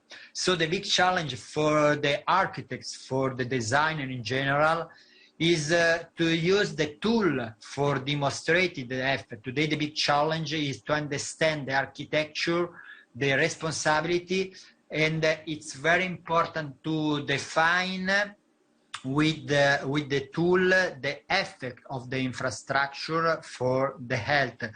And for this reason, usually we use the mathematic tool. In particular, the system, the method is multi-criteria analysis, where we go to define the different indicator, and in particular two big category of the indicator. One category is the quantitative indicators.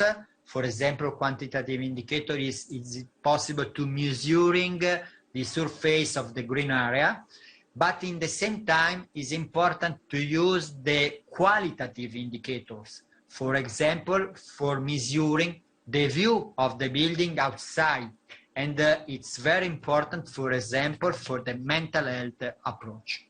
So the second action for the urban health is the blue infrastructure. And in the many city is present. We have the presence of the water, and this is a very important element for the life, for the well-being, because is an important resource for example, for control the microclimate in the city. Is important for the security, for example, in the city, and the water is the life element in the city. In the past time, the water representative the line for the transport. Today, represent the very important element for the control of the climate in the city. So the third step of the action for the public health is the grey infrastructure, and in particular the grey infrastructure is for example the square in the city. And sorry, I want to remember why it's important to speak in public health, in particular in urban health. Because today, I want to remember the 54% of the people live in the city, and we have the provision with the ONU in the 2050. Moreover, 70% of the population live in the city. For this reason, it's important to understand and to study the risk for the population where live in the city. So the third point of the action for urban health is the grey infrastructure, is the public space.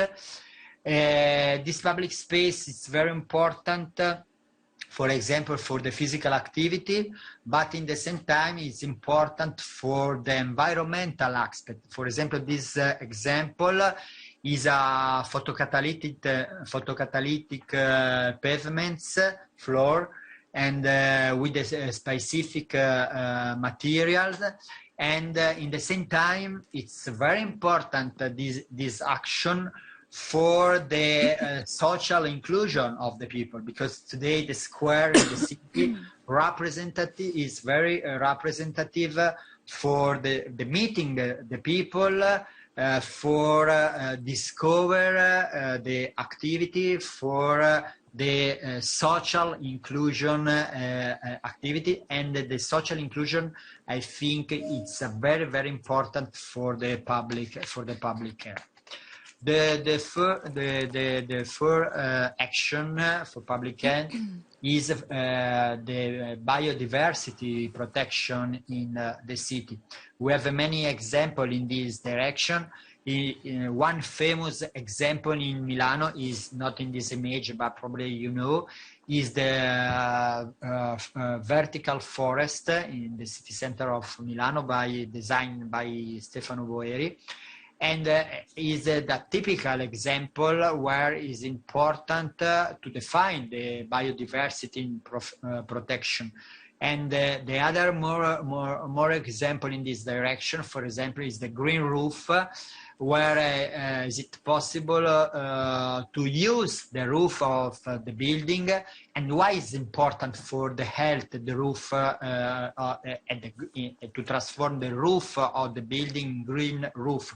Because today the roof of the building it's representative for to purpose the green area, but in the same time it's important, for example, the orthotherapy or for the green in general. But in the same time, it's very important because is a space where is possible the people live in this building, and is it possible to meet in this space by public, but in the same time private space in the building, where is it possible to create the important aspect of inclusion, social inclusion. So The first topics, the first action is the meteorological water management. And we know that the environmental today it's very important topics. And in particular, we have the aspect, for example, with the water element, the water square. We have the risk, the emergency situation in the many cities in the Europe region for the very strong raining. And for this region, the design action for the meteorological water management is to design the water square and in particular the raining gardens. The raining gardens is the particular gardens where we have the capacity to take water, and we have a specific hydraulic system for the recycle of the water. And the other important aspect in the meteorological water management is the raining gardens.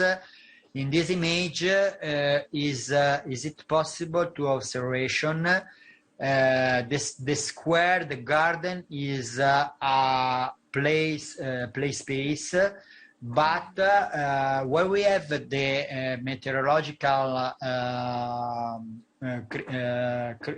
critical moment, is it possible to transform this sport area, this play area, in rain garden? We have many different strategies in this direction. So the other important aspect is the public transport, and in particular, is it impossible the mix of the different public transport? We have the underground, for example, the bus and the tram. And today the big challenge, I think, is to introduce and to create the mix of the different public transport in the city. And we have today the new other alternative of the public transport, for example, the bike or the car sharing is another big opportunity for the urban health in the city. In these topics, we have one very important study in this direction for reduction of the vehicular traffic, and is a Barcelona study. And the name of this model is Superblock in Barcelona. We know Barcelona is a very important city in Europe, and we have a big problem of environmental aspect. But at the moment in Barcelona is the principal city, metropolitan city in Europe, where we have the main space dedicated for the pedestrian area. So why is important this model, this approach of Superblock?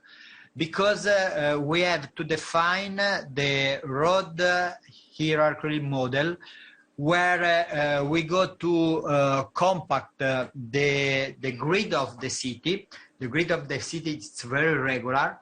And we go to define the super block with 9 neighbors, and this form, this super block, we go to put in the middle of the super block the many commercial activity, and at the same time to transform this street in the pedestrian street. And you translate the traffic outside the super block. So inside the super block is a low velocity, is 10 kilometers, and outside the traffic is a normal traffic. This strategy is very important for the public health because to transform this area in pedestrian area, and in the same time to introduce the concept of the resilience in the city.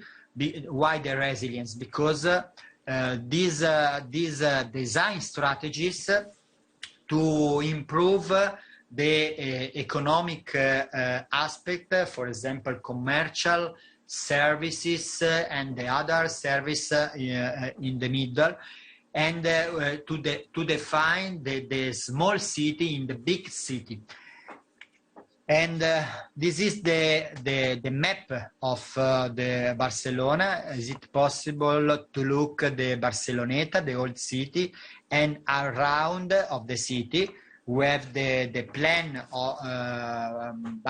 designed by Cerdà, and it's very clear the new strategy of Barcelona to transform 120 potential intersection in super block.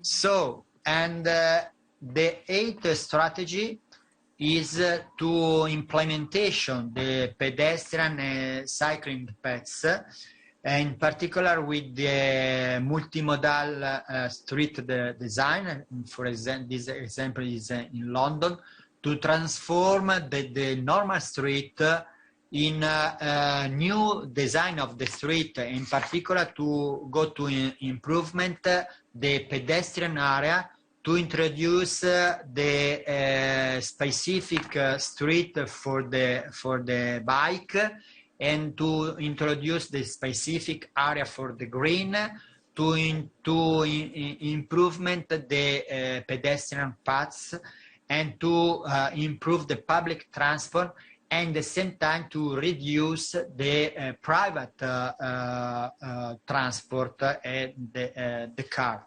And the study in this direction to demonstrate this strategy, this design strategy, to improve the total capacity of the people use this space in the city.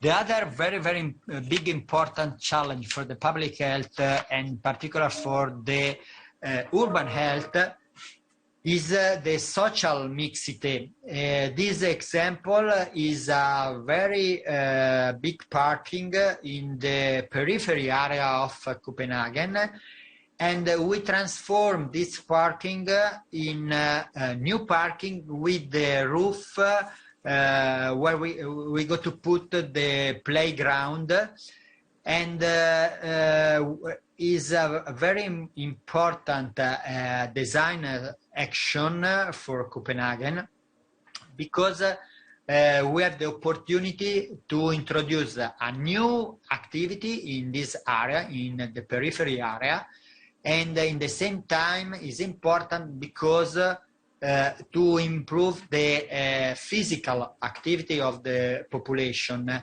And this design strategies is, I think, the realistic action for promote the physical activity. I want to remember the World Health Organization to recommend it 30 minutes every day for 5 days in the week. It's very important for the prevention of the health. And with this recommendation of the World Health Organization, I think the city have a key role for these important topics. Today, the big challenge is to transform the city in the area where it's possible to implementation the physical activity. And this example, it's very clear, and it's very I think intelligent solution, because we have the double effect. We implement the physical activity, and in the same time you renew the periphery area of Copenhagen. In this direction, the functional mixité, another good experience, interesting experience, is we have two very interesting experience. One is in Paris, is the 50-minute city, in French is La Ville de Quart d'Heure, is where we go to define a neighbor services plan like the 50 minutes city concept. And and this approach is a new approach in many metropolitan cities in Europe and in the world. For example, in Italy, and in particular in Milano, we study this opportunity for transform the part of the city in the 50 minutes city. What's the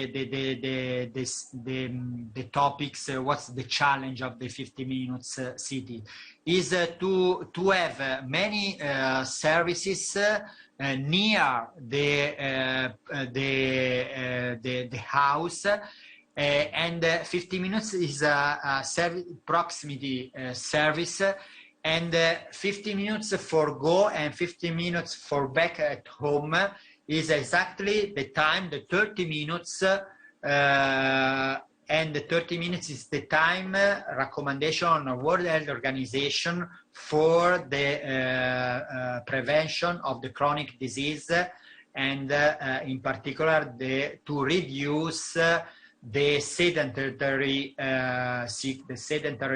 approach. I want to remember, in the city, the expectancy of the life is too much to hide outside the city. It's too much to hide because in the city you have the capacity to generate the economy aspect. It's too much in the city because the people have the level of your culture is to height, and in the same time the education is height, and in the same time we have the capacity to arrive of the important service for the health, for example the hospital or the social service typical of the city. So Stefano, we have 1 minute remaining. Okay, so okay. I go very fast. The other important experience is Glasgow concept, where we go to study the urban plan for the ground floor. We go to define the activity. The other important action is the urban solid waste management, and in particular the pneumatic network is one approach. There is very important the renewable energy and efficiency, and we have many examples in this direction. The outdoor spaces lighting for the safety and the security is very important. And we have to introduce the new topics. The new topic is design for all, in particular the problem of inclusive design and accessibility in the city. So very fast, the last consideration from urban health and the pandemic challenge. In particular,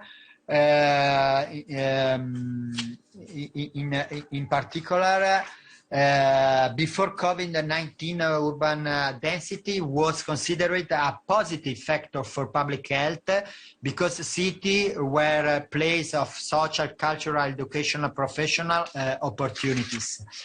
So during the first pandemic period of COVID-19, cities like Milano registered lower cases of infection compared to the peripheral area.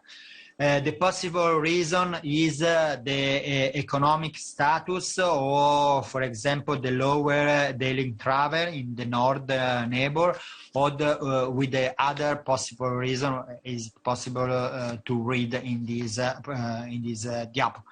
So COVID-19 causes, I think, a rebalancing of the urban economy with an increase in real estate value and social interest in less dense context. Part of the Next Generation Euro program, about 209 billion for Italy, for example, are a unique opportunity to rethink the periphery of our cities, integrating healthy action. COVID-19 accelerated the ongoing process of public health and urban health, stressing the existing emergency, increases the new social and environmental demands, improving digital challenge.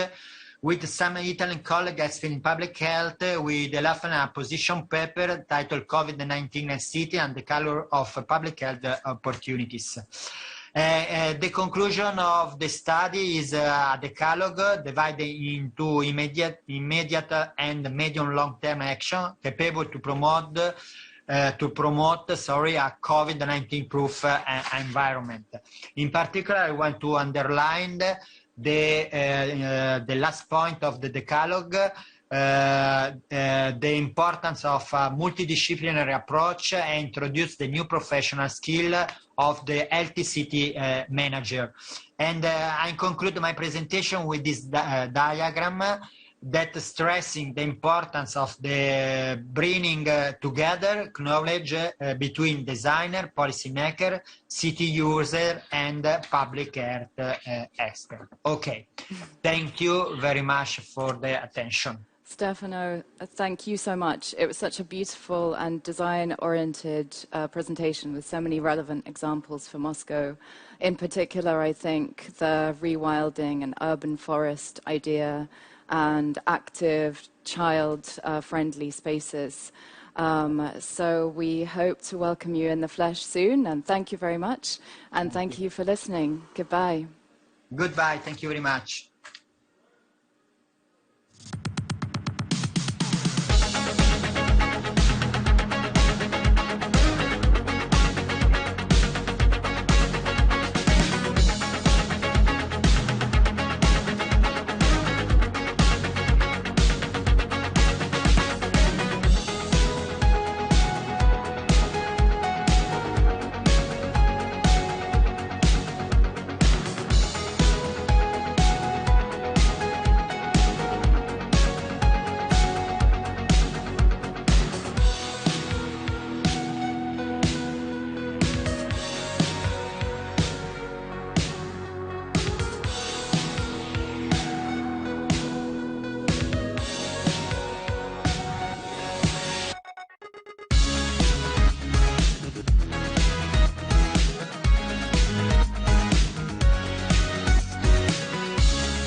Welcome to the Moscow Urban Forum, the keynote track.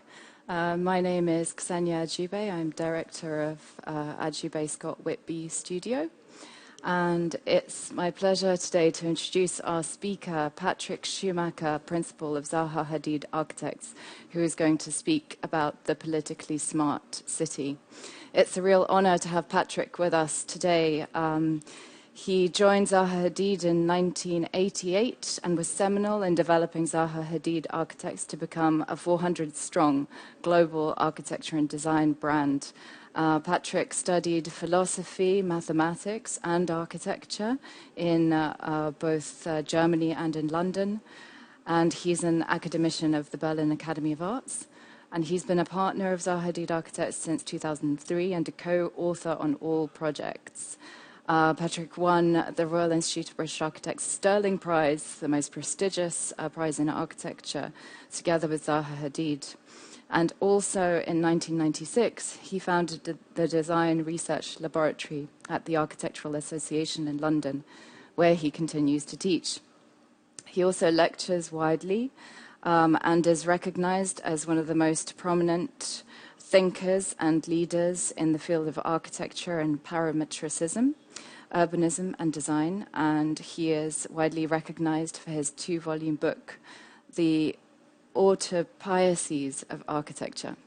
So it's a real pleasure and honor to welcome you, Patrick. Hello, great to see you. The floor is yours. Thank you, Senia. That's very nice. I'm very happy to be here. It will be a fast pace in the hope that we have a few minutes at the end. So the politically smart city is my original title, but I think I'm also talking about the economically smart city, and that's connected, but I hope I will get also to the architecturally smart city at the end. So I'm looking at 3 themes: government, market, and architecture as contributing domains to create the good city, the good life. And also all of these domains obviously are guided by discourses, public discourses, academic discourses, and professional discourses. The built environment's contribution to society is ordering of social processes. This is very essential. As you know, all prosperity gains are generated through coordinating in a division of labor, and that is now expansive and global. But we need, in cities, we need to come together and have these processes interconnected. And so city is society. I mean, at least if you look at Hobbes, the Leviathan, the first theory of the state, the image of the social body, the social organism, the body politic, the detail is the physical manifestation and visual kind of manifestation of this is the city, where this social order of cooperation becomes manifest and transparent also, and legible, hopefully. Legibility becomes difficult in the level of complexity we are now facing with this kind of new level of urban concentration in recent years, which we also refer to as the urban renaissance. So what drives the contemporary urban concentration? And I believe it's that technology-based socioeconomic restructuring from Fordism to post-Fordism, based on the microelectronic revolution, the combination of telecommunication and computation leads to a totally new production paradigm, away from this mechanical mass reproduction, which led to the modernist city of segregated zones and repetition within each zone, and and models like the Ville Radieuse. It was very prescient. It wasn't a mistake at the time. Moscow 1990, at that time, it was a mistake to continue. And the breakup of the Soviet Union and the dynamism and reintroduction of capitalism has something to do with that transformation from Fordism to post-Fordism. So in the Western world, this became clear in the 70s, where some of these Fordist satellite cities were in radical decline. And now I like this juxtaposition of a kind of Brasilia 1960 and Moscow City, let's say in the 2000s. That kind of transformation is very important. And London, the way it has evolved. I mean, that complexity, that chaos might be menacing, but it's also thrilling and to some extent functional. So Fordism to post-Fordism, we must be aware of decision makers in all domains of social life of this transformation. It's dynamic. And it means for society, but also for buildings and for the city, the shift from these kind of static, ordered, hierarchically ordered structures to a dynamic ecosystem with the dramatic increase in the dynamism and complexity of cooperation requiring a new level of communicative intensity, inter-awareness, inter-connection, and the city now becomes this knowledge economy super brain, where we're focusing not on manufacturing and physical work, but on R&D, finance, marketing, so that we know how to reprogram the robotic factories and which kind of updating of software services should be developed. So there's an enormous amount of creativity and innovation that this new technological production systems can absorb, which nearly means, and that couldn't have been absorbed in the 20th century. Nearly everybody can become a creative knowledge worker. And on the building level, and I'm sitting in the virtual rendering of our Sberbank Technology Center, banks become technology companies as well. We can see that fluidity, that these deep vistas, this integration across level, inter-awareness, inter-visibility, Adrian bridges as a theme for the architecture of the 21st century. And the difficulty here is to maintain legibility in the face of this complexity and dynamism, and have a kind of ordered field of empowering users to find each other.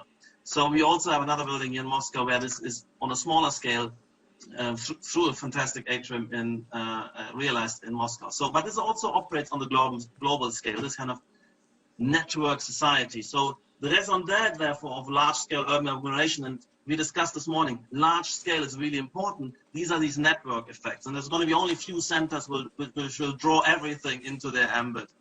And medium-sized cities have less of a role. So these are basically these co-location synergies for consumers, of course, but more importantly for business-to-business collaboration networks. Integrated labor markets, deep liquid career development potentials, labor mobility, and economies of scope on all levels. These myriad of niche markets, these long tails for consumers, for business services, that's important.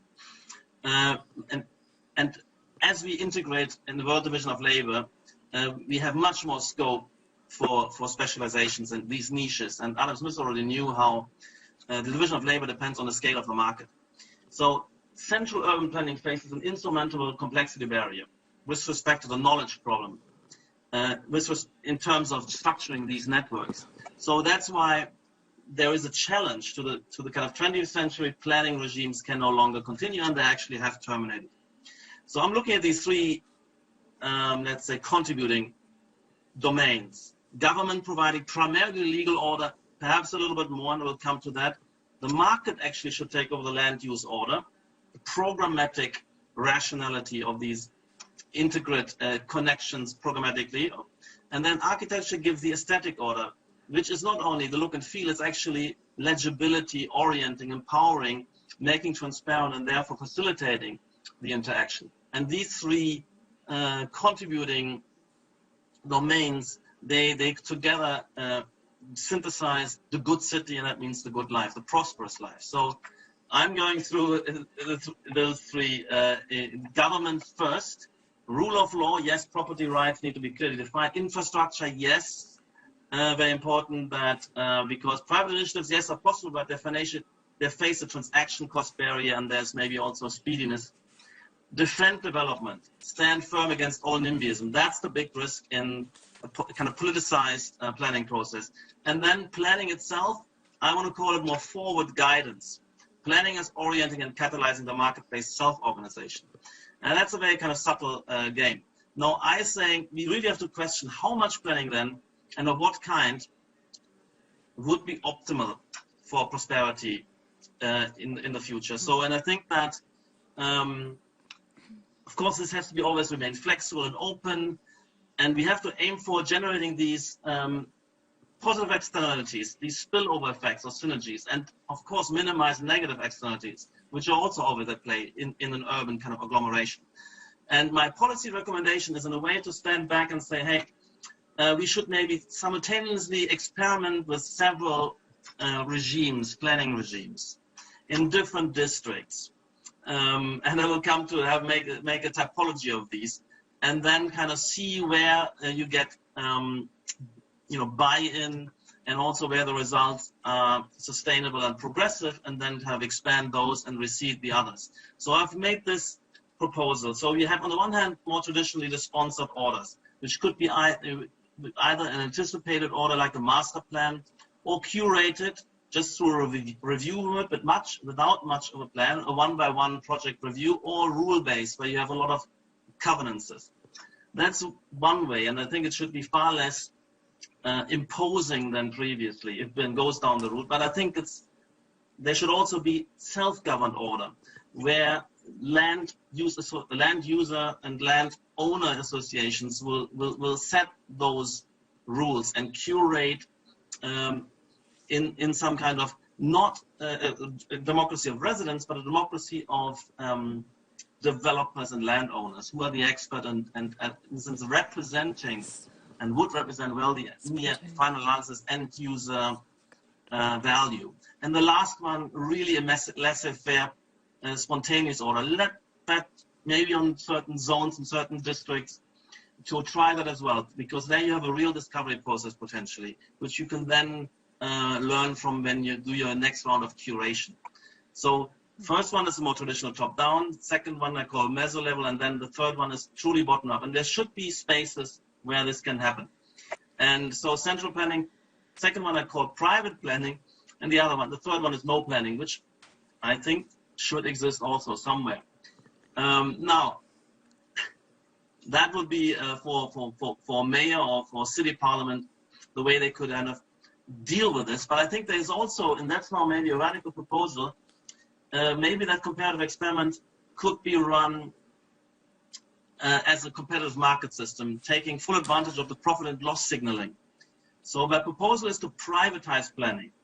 Privatize the city's planning authority, for instance, via 50-year franchises, and go out in the market and get bidders, district by district, and then the planning gains would then be taken as corporate profit, for instance, via land value taxes on the district level, where they are mostly generated, and rather than having these random windfalls for people who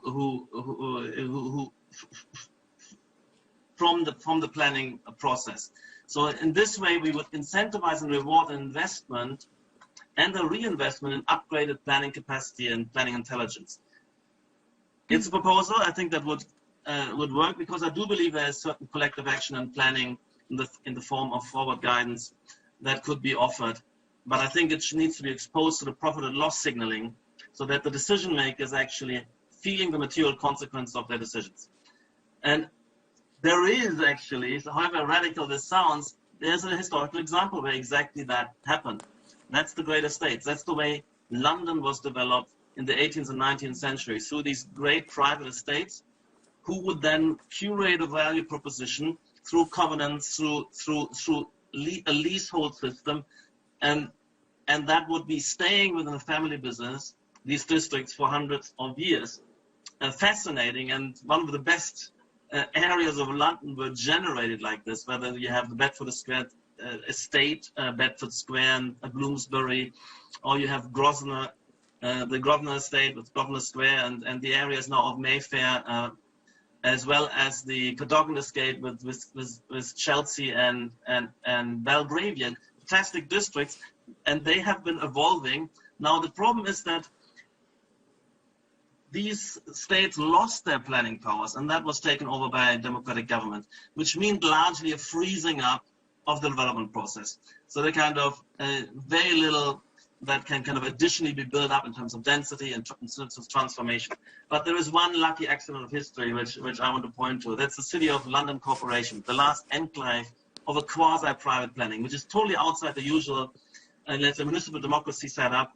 Actually, it's partly possible because there's very few residents living here. It's maybe about 9,000 residents and million workers commuting in and working in various businesses. So it makes sense that actually the businesses have delegates, and about now 32,000 voting business delegates, and only 7,000 residential votes. So in that way, there's a kind of precisely that meso level of private businesses coordinating their overall synergy cluster and industry cluster. And actually it works. I mean, it looks menacing, it is super dense, super high value, and it is actually the beating heart of the financial industry. But it has also a lot of beautiful historical fragments. It's a real value proposition, I think, and it's amazing. And so that was government. Market, very briefly, I mean, yes, the market is just that telecommunication system through the price system. The bidding process is an irreplaceable information processing mechanism for allocating economic resources, and it includes land resources, construction resources. And it's the competitive market process is the discovery process, because through the profit and loss signaling, you get these innovations which catch on, and you filter out and weed out everything which doesn't work. In a political process, weeding out doesn't take place, really. So I believe that only the unrestrained competitive market process has the information processing capacity that can be agile and adaptive enough to continuously deliver land and real estate resources to their most productive and most desired uses, and to discover and realize the intricate co-location synergies that motivate the move to the city in the first place. You want to be connected up all the right kind of people, the right facilities, and a land use plan which was fixed 30 years ago will only be an obstacle in that, and that needs to be discovered through a market process. Now, the market process will then give you that legibility also of a kind of structured order, legibly differentiated value landscape, could be orienting instead of disorienting through monotony and randomness, which we find now oftentimes. So, and the market isn't working. So you can see here, for instance, the way land value, because of all these restrictions, the NIMBYism and planning restrictions, that in recent decades, when the urban renaissance was taking off, land values just exploded as a percentage of the overall, let's say, property value. And that can't be right. And you can see how small that percentage was. And then we have also land values and these are permitted land values, of course, land parcels, an enormous increase in the percentage of GDP they absorb. And the structure is much, much less inflationary in this case, and particularly in the residential, where you have all the NIMBYism kind of preventing. You have in the last 20 years an enormous opening up, whereas other, the land below other structures is kind of flatlining, as was agricultural land is flatlining. But in reality, that means a strange distortion. Sometimes you have sites right next to each other, which should have the same value because they have the same locational potentiality. One is permitted with residential and another one with commercial, and the residential is 4 times as high. So it's an enormous restriction, and it really costs us so much. A massive loss of prosperity and massive contribution to wealth inequality, because what we have to pay just to be accommodated in a reasonably proximity to our work is just exploded in terms of the multiple of our annual income or the percentage of our income. I mean, in my company, we have now grown to 500 people. A lot of the junior staff pay literally 80% of their salary to the accommodation, and it's really a massive loss of prosperity, precisely where it hurts the most. So I say, for the sake of general prosperity and social justice, market must be allowed to function in real estate and urban development. Wow. So architecture, how does architecture interface in this? And I mean, the architect's task, to cut this short, is simply to, if we allow the market to generate the co-location synergies, the adjacency matrix, then the architect has to translate that and articulate that to facilitate that and make it transparent, make it legible. That's what I call the aesthetic order. For the sake of empowering interaction through intervisibility, inter-awareness, enhancing navigation, orientation, and also atmospheric characterization of the various milieus and offerings. We need to intuitively have it at our fingertips instead of being kind of menaced by urban chaos. And the creative challenge is precisely this: as complexity and dynamism increases, and diversity of offerings, how to maintain that sense of place and navigability. So we have to shift from the monotony. We've shifted from the monotony of the 1950s to the chaos of the 2000 plus. And those need to be rejected. We have that strange paradox that we are actually generating a homogenization through too much difference. So at the bottom you can see, I call this kind of garbage to urbanization. Nobody seems to have planned it, although planners are all over it, but the planners actually restricting the programmatic order to emerge.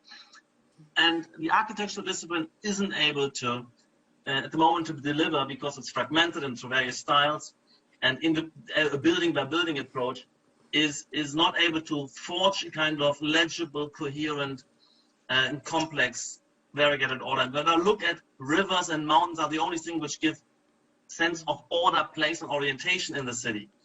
Otherwise, it's this kind of massive spill. So the rivers are incredibly important.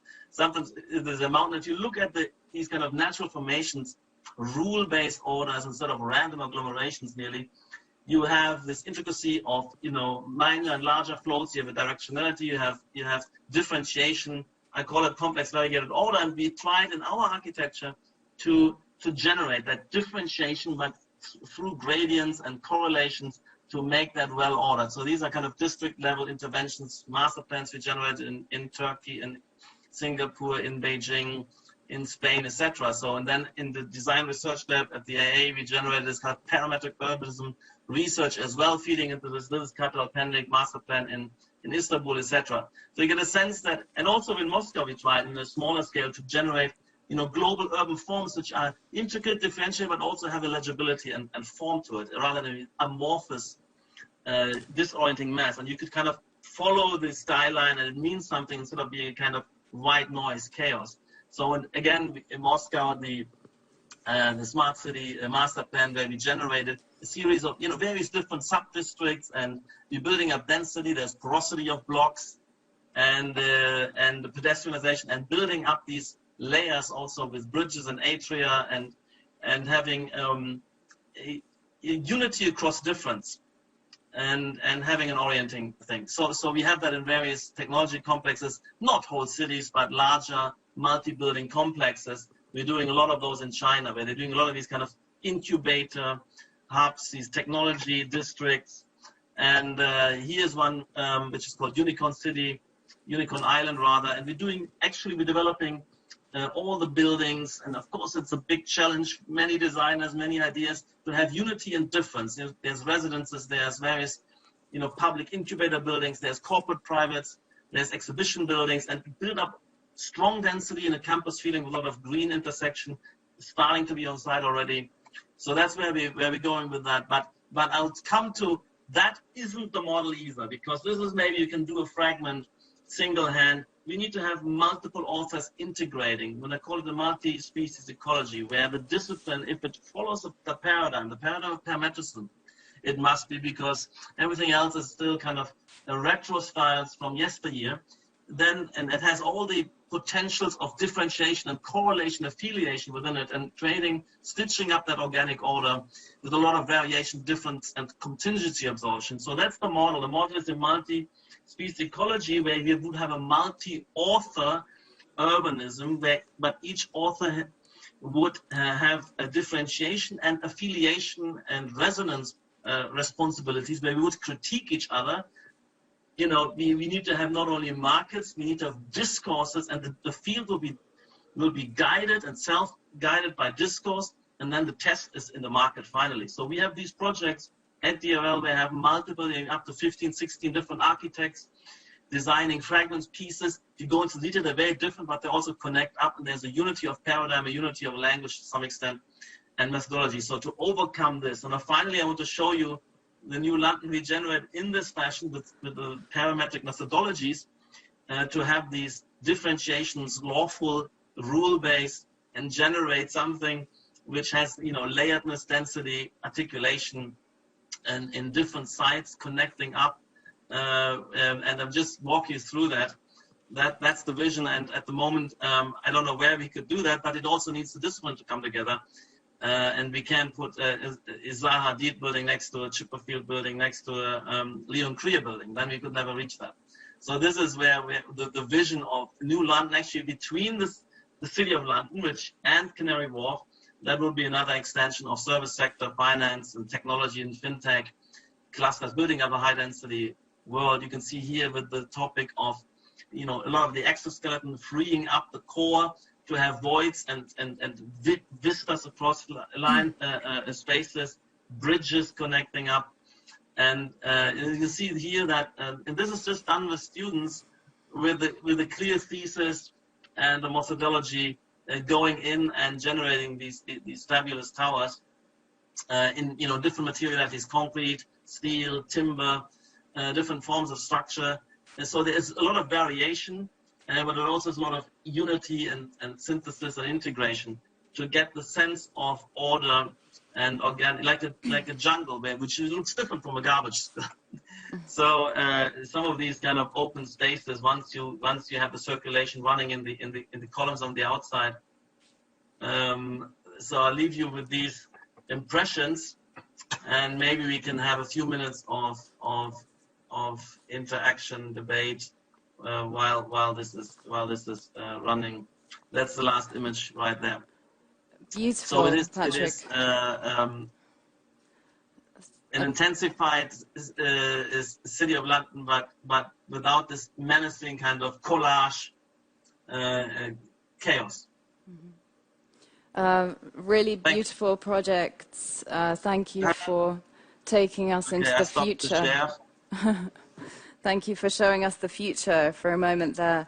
And yeah, we have a few minutes. So I found your talk fascinating, especially in relation to the context of Moscow, because I think Moscow is already very digitalized. The population is, and the governance systems are very digitalized, and this offers up opportunities to perhaps speed up development in that sense, the innovation in planning and governance systems.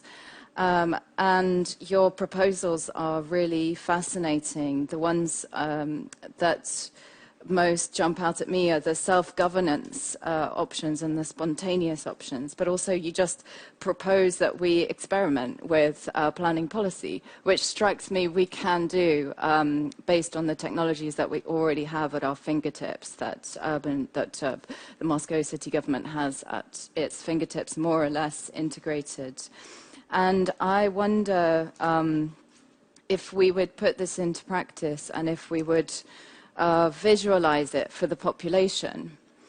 Do you think we can create parametricized urban governance models in which citizens can participate in, so that they generate the data, the users generate data which is pushed to these kind of models? They can be visual, they can be just pure data, which are basically feedback loops for governments to make those decisions, or perhaps they're automated and those citizens make their own decisions about the future of the built environment.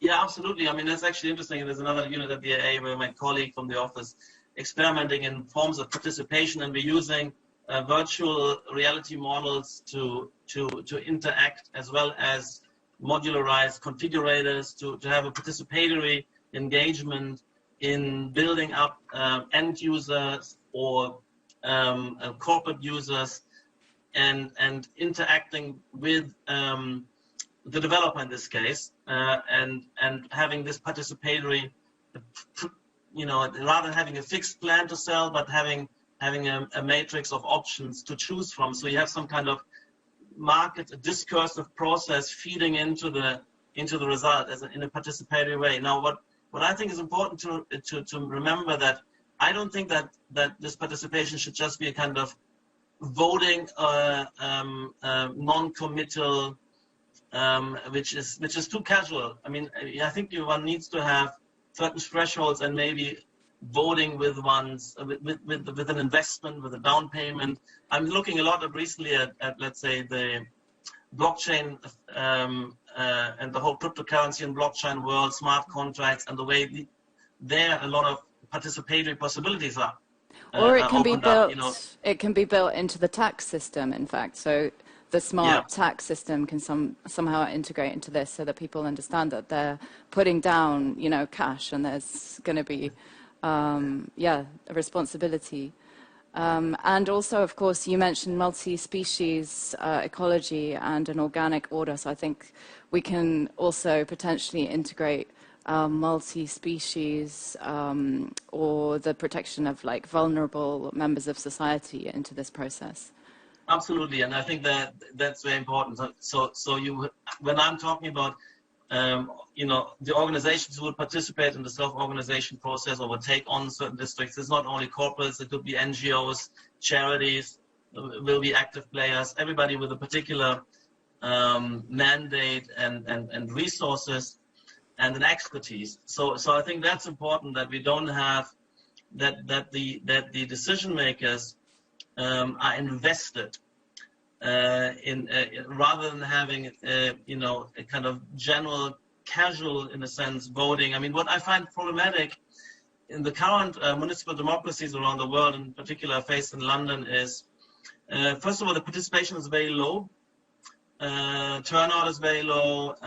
You still have a complex bundle of decisions, and there's a lot of, it leads usually to rejection, so to blockage, this NIMBYism idea that you rather prevent. And the councillors and local politicians are also in that mood that the prevention is always the safest bet in this atmosphere. I think what I believe in is a democracy. It's a bit like a shareholder democracy where you have invested, and there is the larger the investment, the more would be the commitment and also the feedback of your decision onto your own kind of resources. That's very important, and this will serve the end users best. I do believe there needs to be coordination and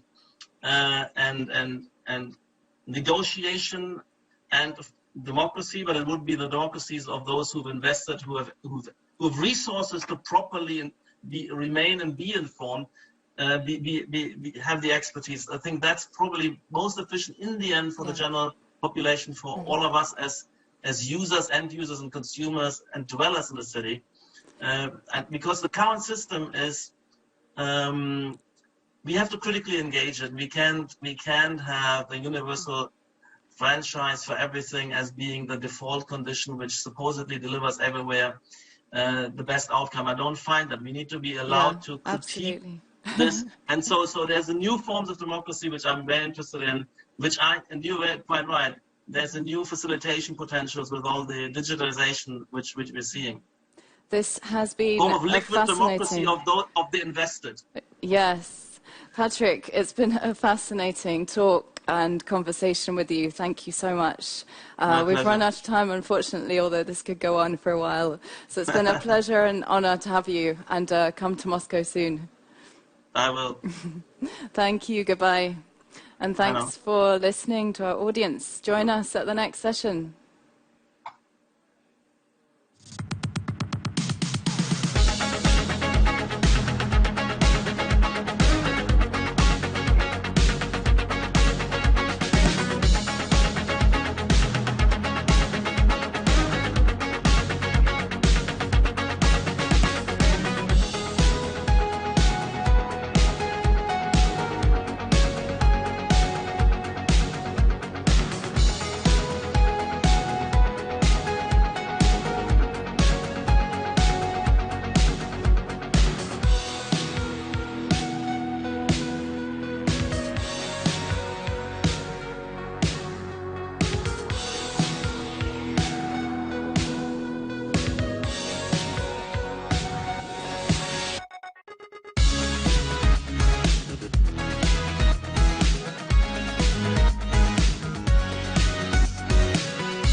Welcome to the Moscow Urban Forum, the keynote track. My name is Ksenia Ajube, and I am director of Ajube Scott Whitby Studio. It's my pleasure to be your moderator today. And we are going to welcome a very well-known speaker, Alain Berthaud, who will be speaking about the question, should city managers pick the economic sectors that will succeed in the future? And it's a real honor and a pleasure to have Alain with us today. He is currently Senior Fellow at the Marron Institute of Urban Management at New York University. He teaches urban planning courses, markets design and the city at NYU. And he is the author of a book on urban planning and markets, Order Without Design, How Markets Shape Cities, which is truly fascinating. Alain is an independent consultant and researcher focusing on the interaction between markets, regulations, and transport infrastructure in shaping the spatial form of cities. And his most recent projects address the workings of urban mobility, land development, and housing and infrastructure across the 4 continents, including in Russia, China, and the Americas. Previously, Alain was principal urban planner at the World Bank, and he has been an advisor for governments all over the world. So it's a real honor to have you with us, and we look forward to hearing your critical presentation. Alain, over to you. Thank you very much for inviting me. It's an honor to participate in this forum. I wish I was there in person. My last visit to Moscow is now 15 years old, so I'm not really up to date. So this subject, in a way, why some cities are particularly successful in some sectors of the economy, and can a city government or a national government make those cities successful? Can they select a sector and say, let us put our resource on that and let us develop this sector? I tell you right away my opinion on that. It's no. The success of a city is made by its inhabitants, the inhabitants of the city themselves. It is their skill and their aggregated skill which creates success and innovation. The government cannot create innovation. The innovation comes from the grassroots, from people who have some skills and get together. So the government can support, of course, and more often, I will say, the government can kill innovative sector. Let us look at. We will look at a little later at a specific example of successful cities which have created a sector, successful sector, and I will also talk about something not to be done, taken from a recent example in New York some years ago with Amazon, and then I will finish by just a few recommendations of what a city can do to stimulate, let's say, innovation, but making sure that I don't think the city should select the sector of innovation. The city should only support whatever innovation is coming from the grassroots. So let us look first at what makes cities excel in specific sectors in general. What cities do in general, and I'm in my job, I'm asked very often to review master plans from all over the world, practically. And in every one of these master plans in the last 30 years, there is a corner of the city which is supposed to become the Silicon Valley of this city. Anywhere, it could be in Latin America, it could be in Asia, it could be in Europe. So what does every city practically wants to have a high-tech sector and think that they can develop it. How do they develop it? Usually what they do, they set apart a neighborhood in a city or extension. They provide infrastructure. They say that usually they will subsidize the development for a certain type of industry, for instance, electronic, or it could be something else, and then research, and then they usually also give incentives, tax incentive. For instance, they will say, if a firm come here and meet our criteria of the sector, they will not have to pay income tax or property tax for, say, 20 years. Now, what happened in general? So those cities usually are successful in developing this infrastructure, this zone. What happened? Well, something get built, but usually those are warehouses or things like that. People who are creative do not come to a city because there is a discount on land.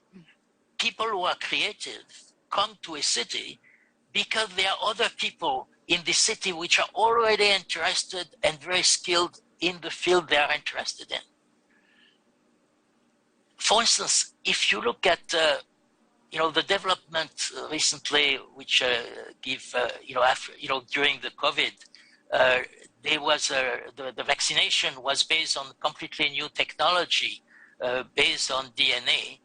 If you look at what happened, say, in the previous 15 years, where the vaccine were developed, you will see that very skilled people were attracted to only a few cities in the world where they found that there was a laboratory, there was research going on.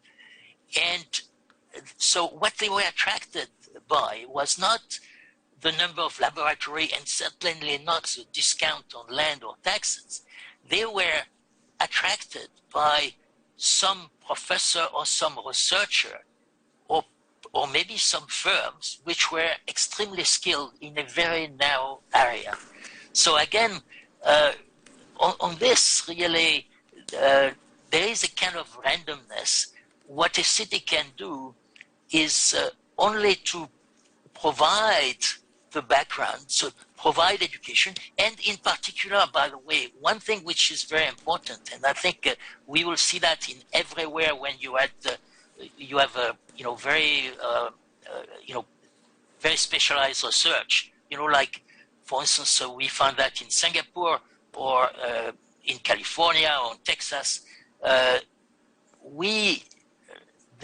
Those cities have a way of attracting foreigners. They attract people not in their region even, but all over the world. If you look at the innovators, whether they are in Silicon Valley or in other part of the world, in some research center in Europe, in the UK, you will see that those are completely international. They have been able to attract people all over the world.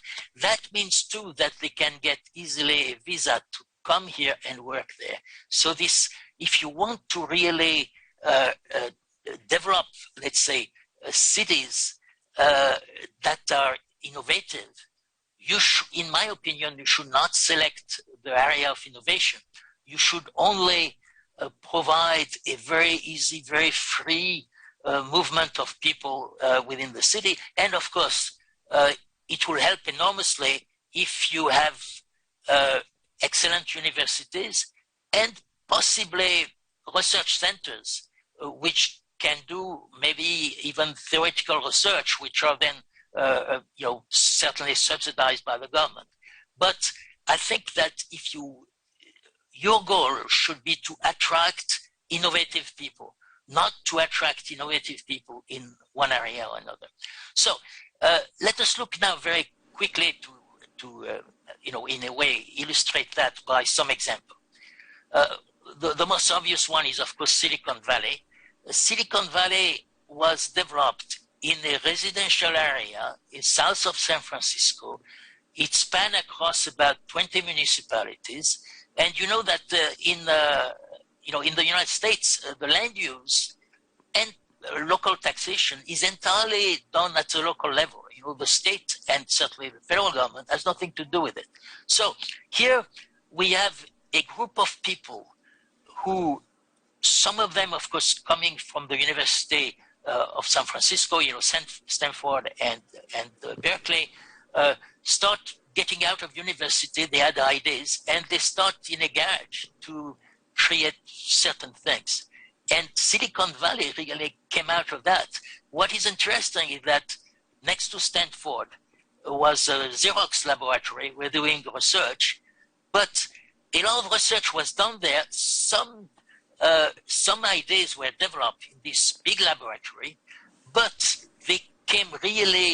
they were commercialized only when those people left Xerox laboratory and moved into a garage with their friends and started. This is where Hewlett-Packard started. That's the way Apple started.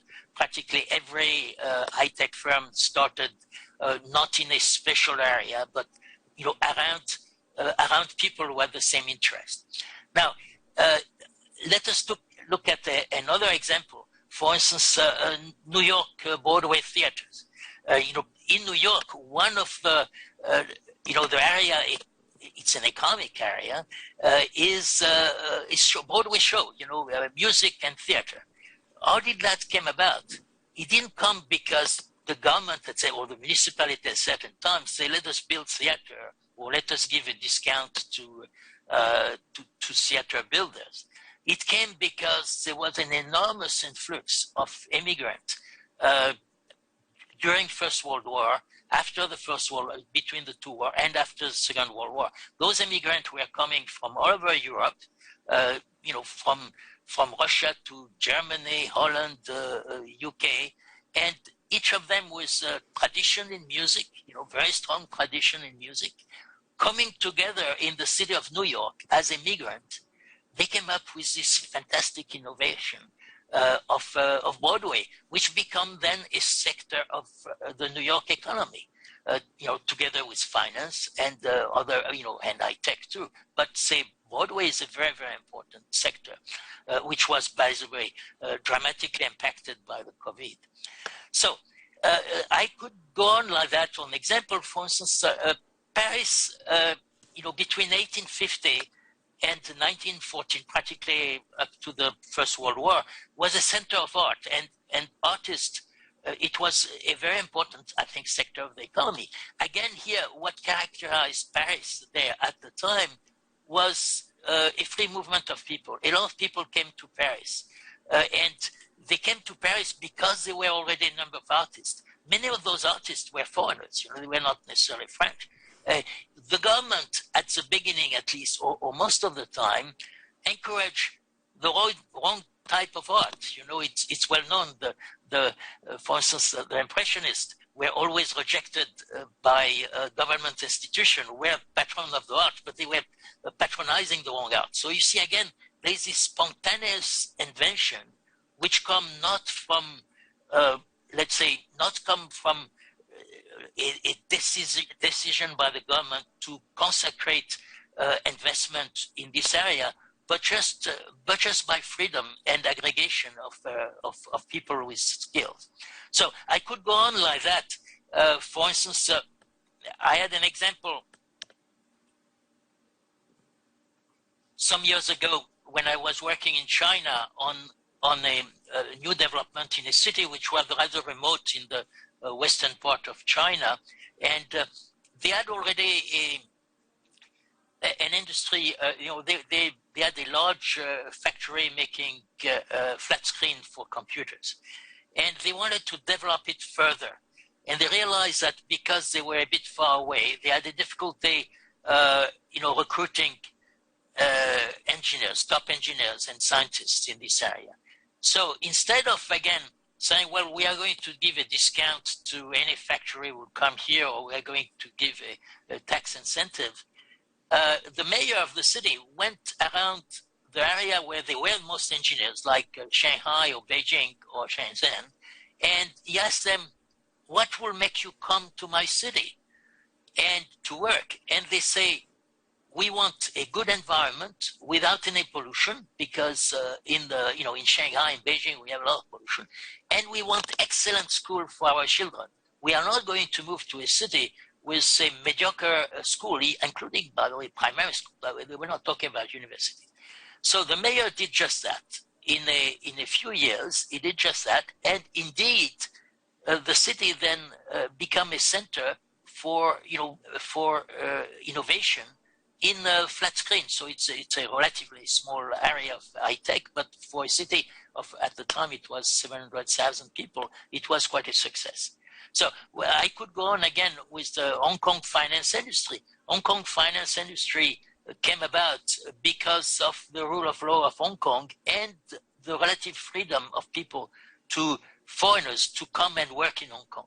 You know, the free movement of people. Then you attract, although Hong Kong at the time was a city-state, so it could attract a lot of foreigners. Singapore did the same thing. You know, Singapore, it's slightly different model, but it is really the skill of the people who are already there who attract more people, and that requires free movement of people across the world, you know, to recruit these. And it doesn't mean that, by the way, in those sectors, only very top bright people work there.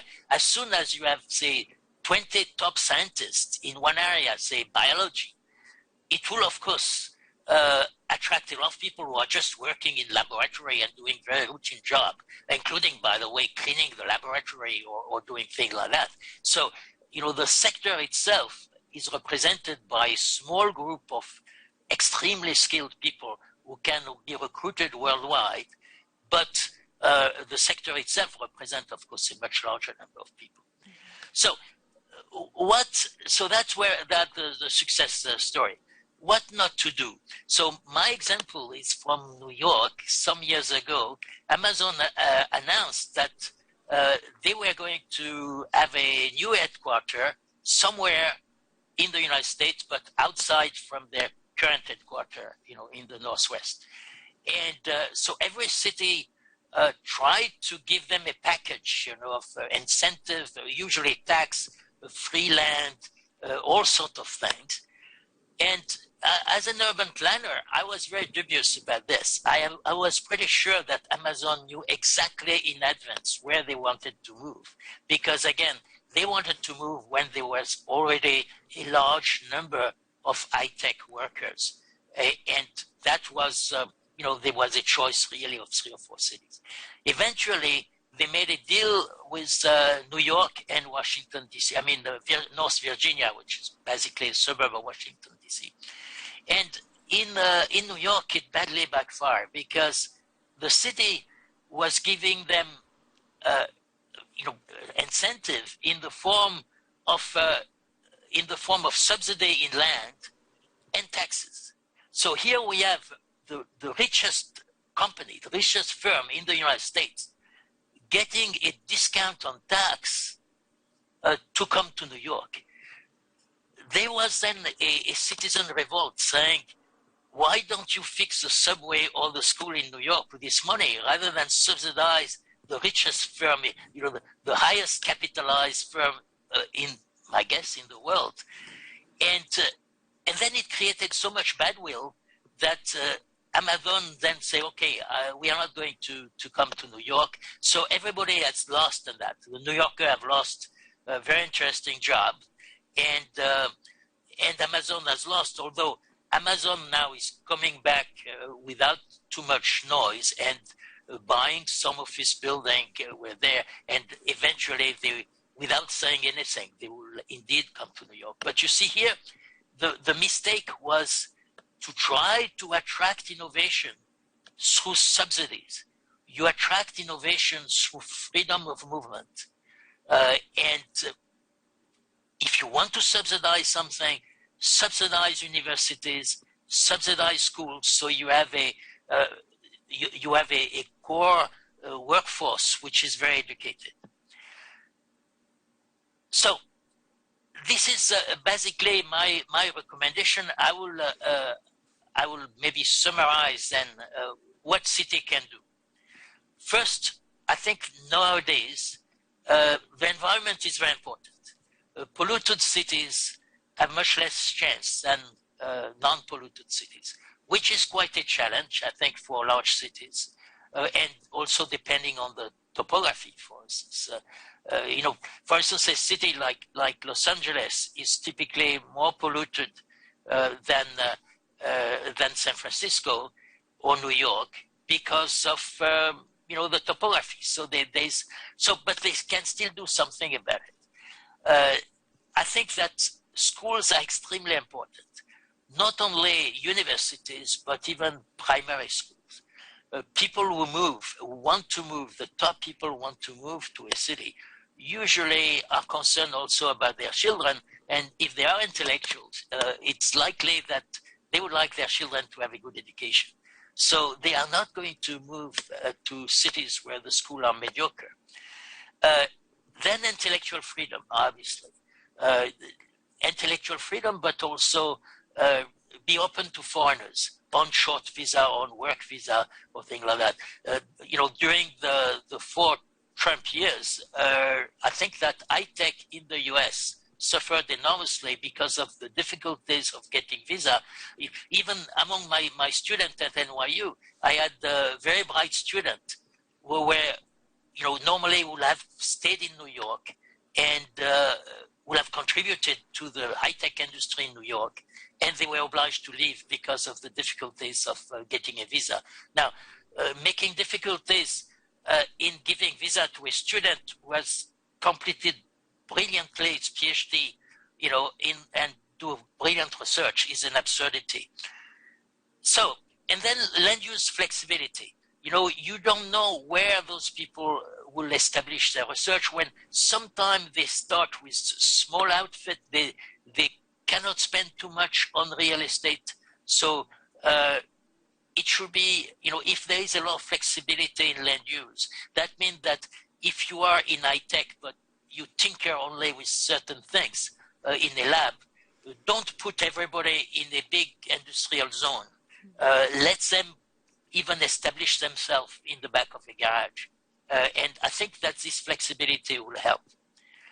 Well, this is my talk now. I will be very happy to receive some comments and questions about it. Sure. Thank you. Thank you, Alan. That was wonderful, really fascinating, and very much to my own heart. And I think very relevant for Moscow. I think Moscow has a lot of potential and has a lot going for it that you've mentioned that perhaps it doesn't take full advantage of. And if I may rephrase, I love the fact that you talked about the hacker cities, such as Silicon Valley, the free experimental cities such as Paris in the 19th century, and the freedom of movement in Hong Kong, clean, child-friendly cities. But I guess my favorite example, and for the reason that we already discussed, is New York, because it's an arrival city. And it is just open to the kind of innovation that nobody has ever considered or thought about. And in fact, who are city governments to think that they know what's around the corner? Of course, it's the non-automatable professions, the arts, the scientists, the sciences, the tech, that are going to generate those new innovations in fields we don't even know about yet, in multidisciplinary fields, and to generate those new cultural products like Broadway, which are going to, again, then generate the multi-million dollar industries, whole market sectors. So I think it's a great set of advice for Moscow. And I was wondering, apart from education and this kind of freedom, advice specific to Moscow to create this rich ground for multidisciplinary creativity. What do you think? Well, you have to be able to attract, again, recruit the top people worldwide. I have no doubt that Russia is well known for its science, and have certainly top scientists. But again, because the field is so narrow, and I think that the openness to foreigners is a stimulant for everybody else, including the locals. in Silicon Valley, about 50% of the CEO of the new startup companies are foreigners.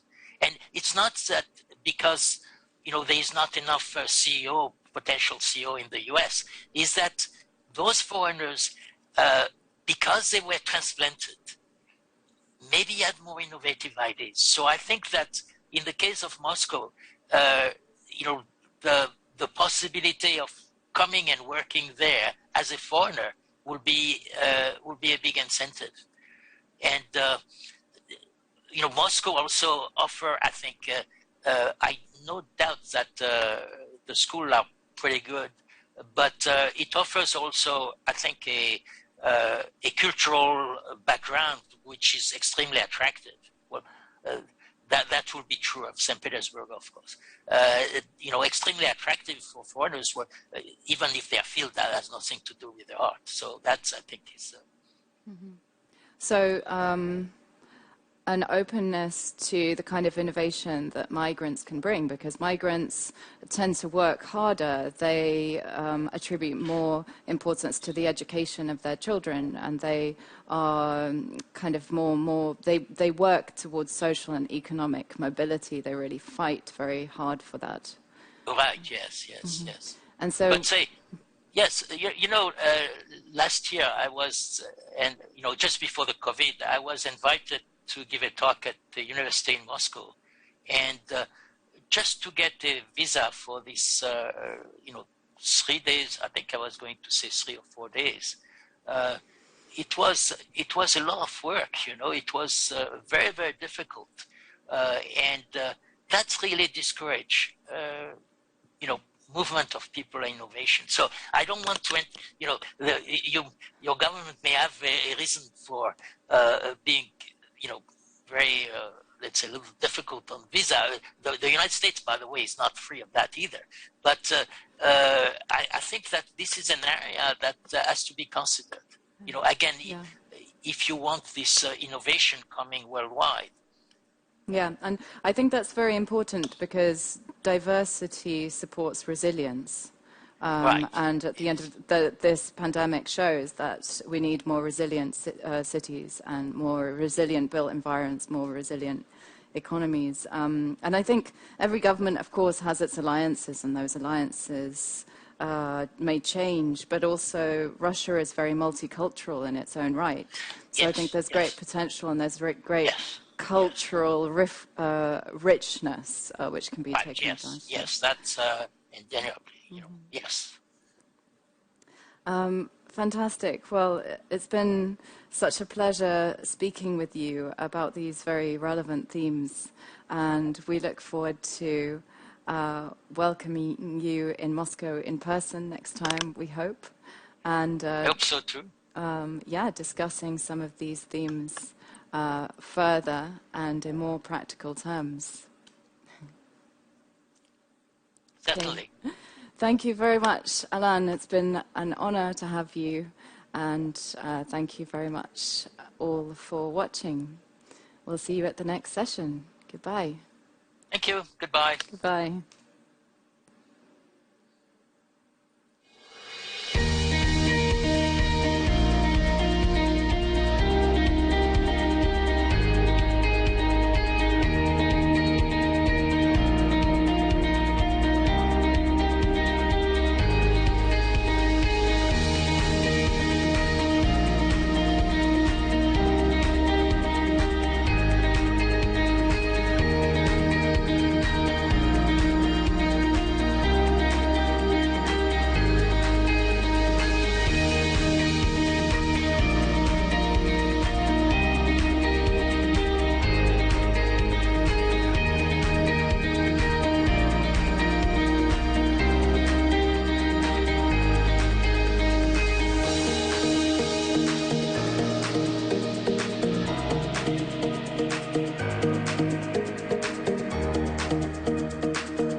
Welcome to the Moscow.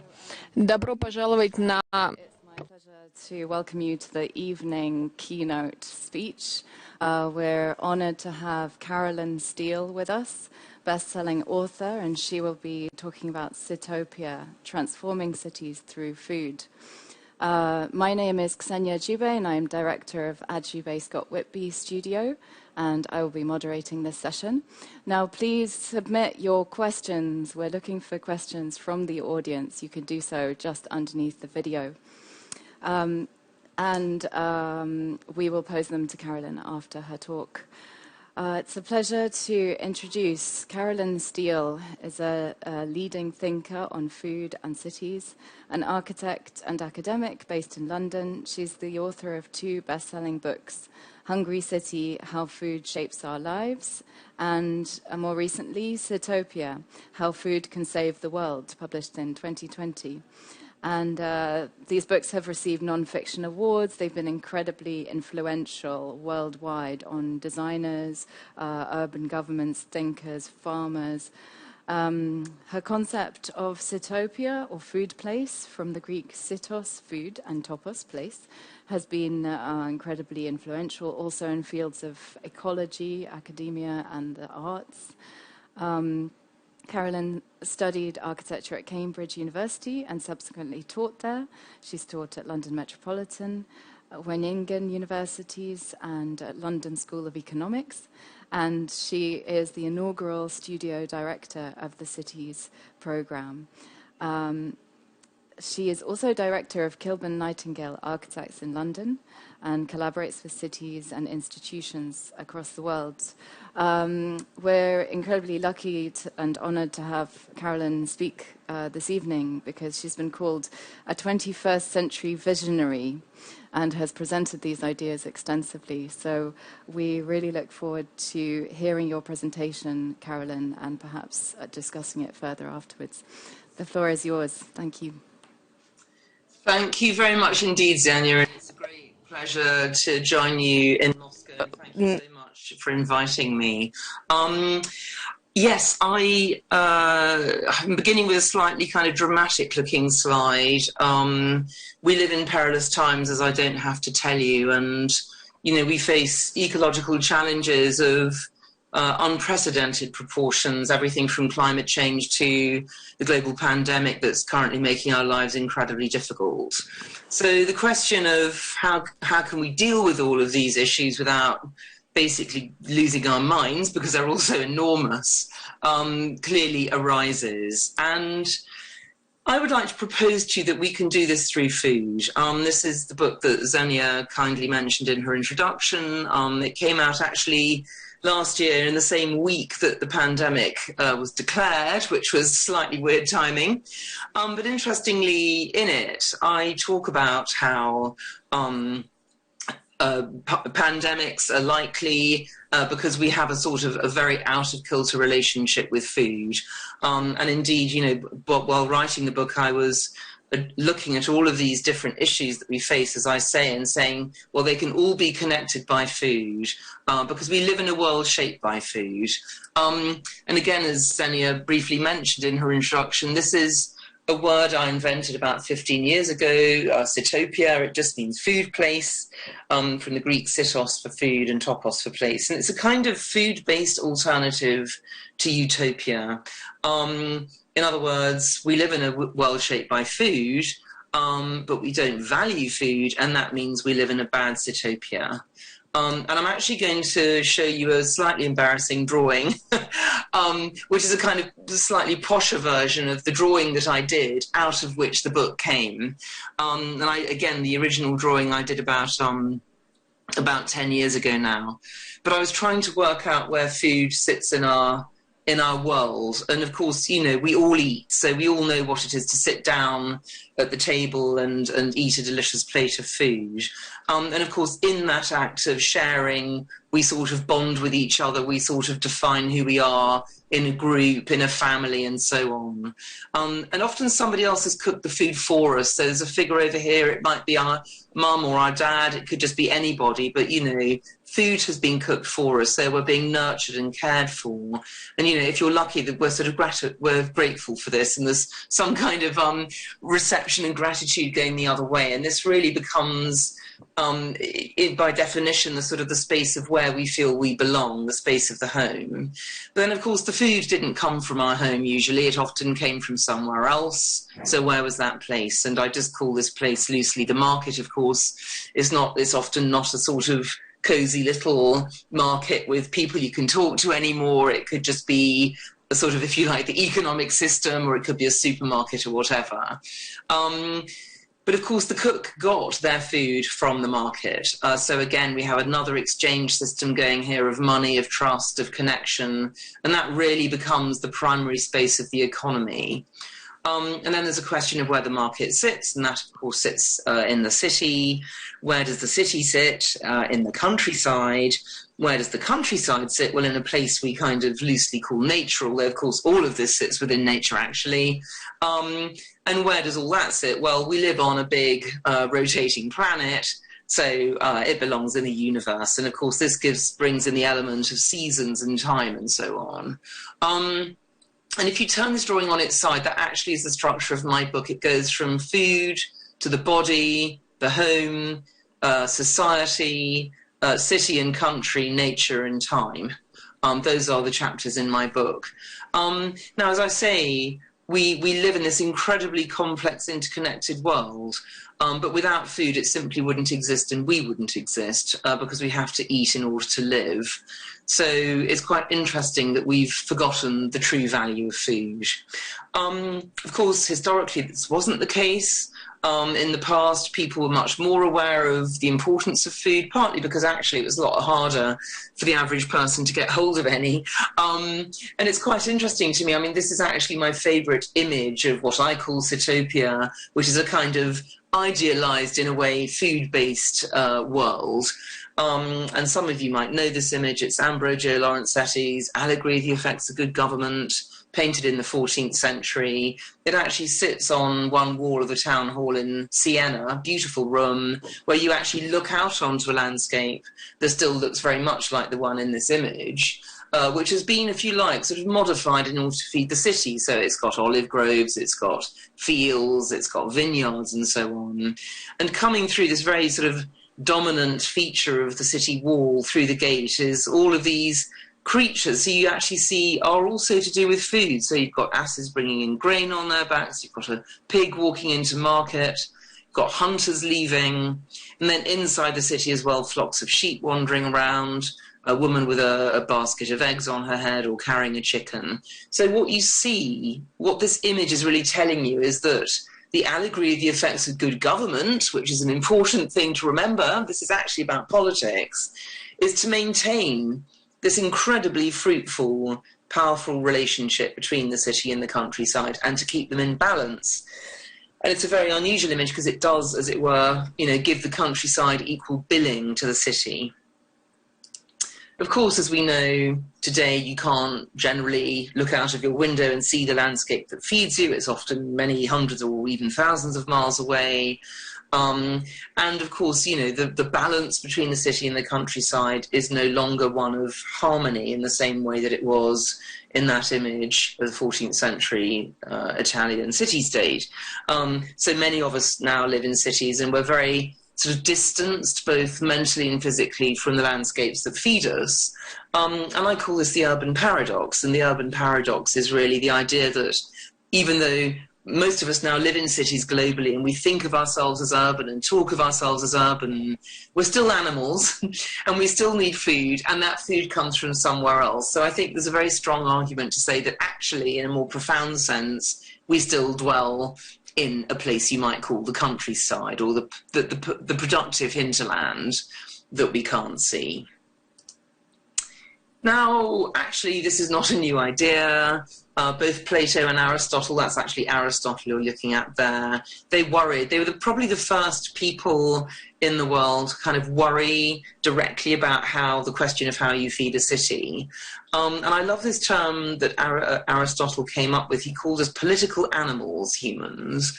And this sort of speaks of an inherent duality that we have, because on the one hand, we're political, which means we need to be in society. But on the other hand, we're animals, which means we need nature. So he really sort of struggled with the idea of how do you bring these two things together? And that's in a way that a space that attempted to do that, the Athenian Agora, which was, as you probably know, Athens's food market. And he came up with this idea of oikonomia, which is basically, it's from the Greek, ekos for household and nemein to manage. So household management. So what does that actually mean? Well, it means that, you know, and in fact, both Plato and Aristotle thought this was the ideal arrangement for the polis or city-state, was that every citizen would have a house in the city and a farm in the countryside from which to feed it. So the household itself was self-sufficient. And they argued that, you know, if that was the case for every citizen, then the city itself would be self-sufficient. And that is the basis of economia, that essentially the city is able to feed itself from its own territories. And interestingly, they both thought, you know, in order to maintain this ideal relationship, the city should remain small, because if it got too big, there simply wouldn't be enough land outside it to have this kind of reciprocal arrangement. That's quite ironic. I mean, if this word looks familiar, it's because actually it's the basis of our modern word in English, economics.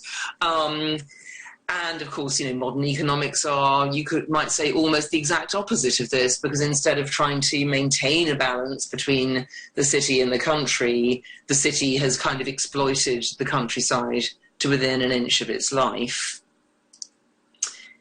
Actually, the polis, or the city-state, was an incredibly effective model, and most ancient cities adopted it. And I should have said, I mean, I've cut out a lot of slides to fit into my 20 minutes, but I should have said that cities and agriculture co-evolved through basically the discovery of grain as a food source. So grain is the most important food of cities, and most were small, and they were surrounded by farmland in that kind of way that I've just shown you Athens also was. But of course, you know, when Rome came along, it completely bucked the trend. It went in a very different direction. This is actually Rome's market area here. But you can see that the city's far too big. It actually had 1 million citizens, amazingly, by the 1st century AD. So it would have been far too big to have just fed from its local territories. And indeed, it didn't do that. It went totally the opposite way. It invented what we now call food miles, which is the idea that you basically get in a ship and you kind of conquer neighbouring lands and you start to import your food from there. So indeed, Rome conquered Sicily, Sardinia, Carthage, and then Egypt very famously, all very, very good grain-producing regions, and it was able to import its food by sea. It was actually about 40 times cheaper to move food over the sea than over land in the ancient world, which is basically how Rome was able to do this. And of course, it wasn't just importing grain, it was also importing wine and pork and oil and liquamen, which is a fermented fish sauce that Romans were slightly obsessed with. So Rome is fascinating because it's actually the first city to totally outgrow its local hinterland. And, you know, to show really that, you know, the sort of the model that, if you like, we now follow in the industrial world, which is that the city doesn't feed itself at all. It just imports its food from wherever it can get it. Interestingly, Romans themselves thought this was rather a decadent setup and lamented the fact that, as the poet Martial put it, Rome used to grow its own grain and import roses from Egypt, and now all that Rome grew was roses and all its bread came from Egypt. So he saw, and many Romans saw, this kind of fact that the city couldn't feed itself as a sort of form of decadence.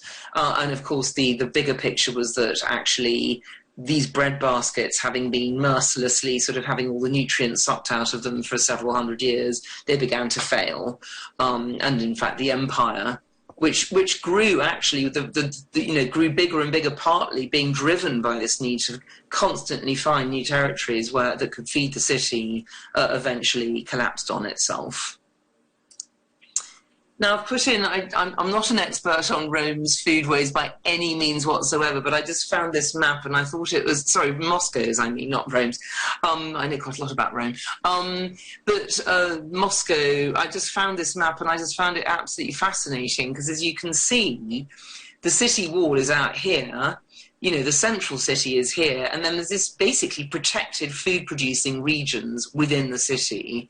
And this would have been very normal, actually, in early modern cities. This idea that, you know, I mean, famously a way to defeat a city was to stop its food supply from coming in. So many cities were actually, they did practice a form of economia. They did grow a lot of their own food, and of course pigs and chickens were often kept in the city itself, because they could be fed up on kitchen scraps as well. So the pre-industrial city was actually a sort of a productive microcosm, which we often forget, I think. And of course, food played a big part in the social and political life of the city too. So again, I found this image of Red Square in the early 19th century. And you can see it's working as a food market, but you can see people are also just coming here to sort of just to hang out, to chat and so on. And of course you have, you know, the religious building overlooking the square and also the Kremlin, so the political building. So you get this classic sort of triad that you find in virtually every city in the world, which is the commerce of the market in the centre of the city, the house of God kind of bringing it all into spiritual order, and the political building establishment sort of overseeing everything. And this remains a very powerful triad up until this moment, which is the coming of the railways. And I call this slide Goodbye Geography because really sort of fundamental things change. Three key things, I would say, change when the railways come. I mean, obviously what the railways make it possible to do for the first time is to transport food over long distances rapidly. So this liberates cities from geography because they're no longer constrained as to how big they can grow by the size of their hinterland or their access to the sea. So actually they can grow any size, any shape and place they want. The second thing is that politicians who up till that point had been at least partly in charge of the food supply, in some places more than others, they give over responsibility for feeding their people to the new food industries. And last but not least, food, which has been very visible in the city, it's actually kind of travelled in and sitting in the physical market in the open space, becomes invisible because it starts to travel down specialist food logistics routes that the ordinary city dweller can't see. So we see these consequences as the urban age really starts to get underway. And of course, it's not only cities that begin to expand very rapidly, but also their productive hinterlands. So the most radical transformation happened in the New World, where vast areas like this was the American Great West, so-called, which was inhabited by Native Americans and tens of millions of bison. It was grassland. The bison were slaughtered from the backs of trains. The Native Americans moved off to reservations. And the largest monocultural grain production ever seen was established. And actually, this is really the beginning of the industrial food system because people in Chicago came up with the bright idea of feeding the excess grain, because there's actually more grain than people could eat, feeding it to cattle. So we get the invention of cheap food, cheap meat, which is then transported in chill chains, so chilled railway trucks to the East Coast, and we get the beginning of the food industry really taking over responsibility for feeding people. And all sorts of things to be said about that, but in my 20 minutes I'm just going to move on to obviously the next very key transformation of cities, which obviously comes with the motor car. So we start, if we've begun with these kind of very, very tight cities, the city-states surrounded by countryside, we now get actually cities sprawling over all the best farmland, because of course suburbs are always, cities were originally founded in places where they could feed themselves, so when the suburbs occur it's usually over the best farmland. And, instead of moving into the city centre to buy your food, people now drive out of the city to go to this refrigerated box called a supermarket. where they wander around in sort of eternal springtime in air conditioning. And of course, food is now getting denatured because it's traveling down all these kind of crazy logistical pathways. So it's often processed and packaged. And our relationship with it becomes incredibly distant and also very wasteful because we don't really know what we're dealing with anymore. Now, as I said briefly earlier, we've created a world predicated on the existence of a thing called cheap food, but it's actually an illusion. So if you look at some of the externalities of the way we produce food now, they're horrendous. So we have about 1/3 of global cropland that's either lost or degraded because of this kind of monocultural farming. About 30% of global greenhouse gas emissions are the direct result of the food system and farming and agriculture, industrial agriculture, particularly deforestation for livestock production. We're using about 70% of available freshwater in farming, a lot of that from non-renewable resources. Of course, we have obesity and diet-related disease. Of course, we have our friend COVID, which is actually also the result of the loss of biodiversity and our habitats that's making it easier for pandemics to make the leap into our world. Viruses, I should say. Huge amounts of waste because we don't value food, so that all of that delicious food is actually from a supermarket dumpster or waste bin. We're feeding about 1/3 of the grain we produce globally to animals, which is an incredibly wasteful way of feeding ourselves because we could feed 10 times as many people if we just ate the meat directly, ate the grain directly. We're spending about 10 calories of energy for every calorie of food we consume. And there's a huge decline in bird and insect life, and we are entering a 6th mass extinction. And that's to do with all the chemicals and pesticides and so on that we're chucking on the ground. So it's a bit of a catastrophe, but really worryingly, this kind of food model is going global because there's a huge amount of money to be made from it in treating nature as if it came for free, as if it's expendable, and of course, selling people highly branded, highly processed food. So we're in a crisis. So what are we going to do about it? Well, you know, one sort of my first crumb of comfort to offer you is that this is not a new question. As I just mentioned, the Greeks already worried about how to feed a city. Thomas More in the 16th century, he sort of was worried about how greedy London was, and he wrote a book, Utopia, basically sort of saying we need to go back to the city-state model. And Ebenezer Howard's Garden Cities, written in the early 20th century, is really sort of Thomas More with railways. It's basically going back to the polis and sort of going back to a local economy and limiting the size of the city.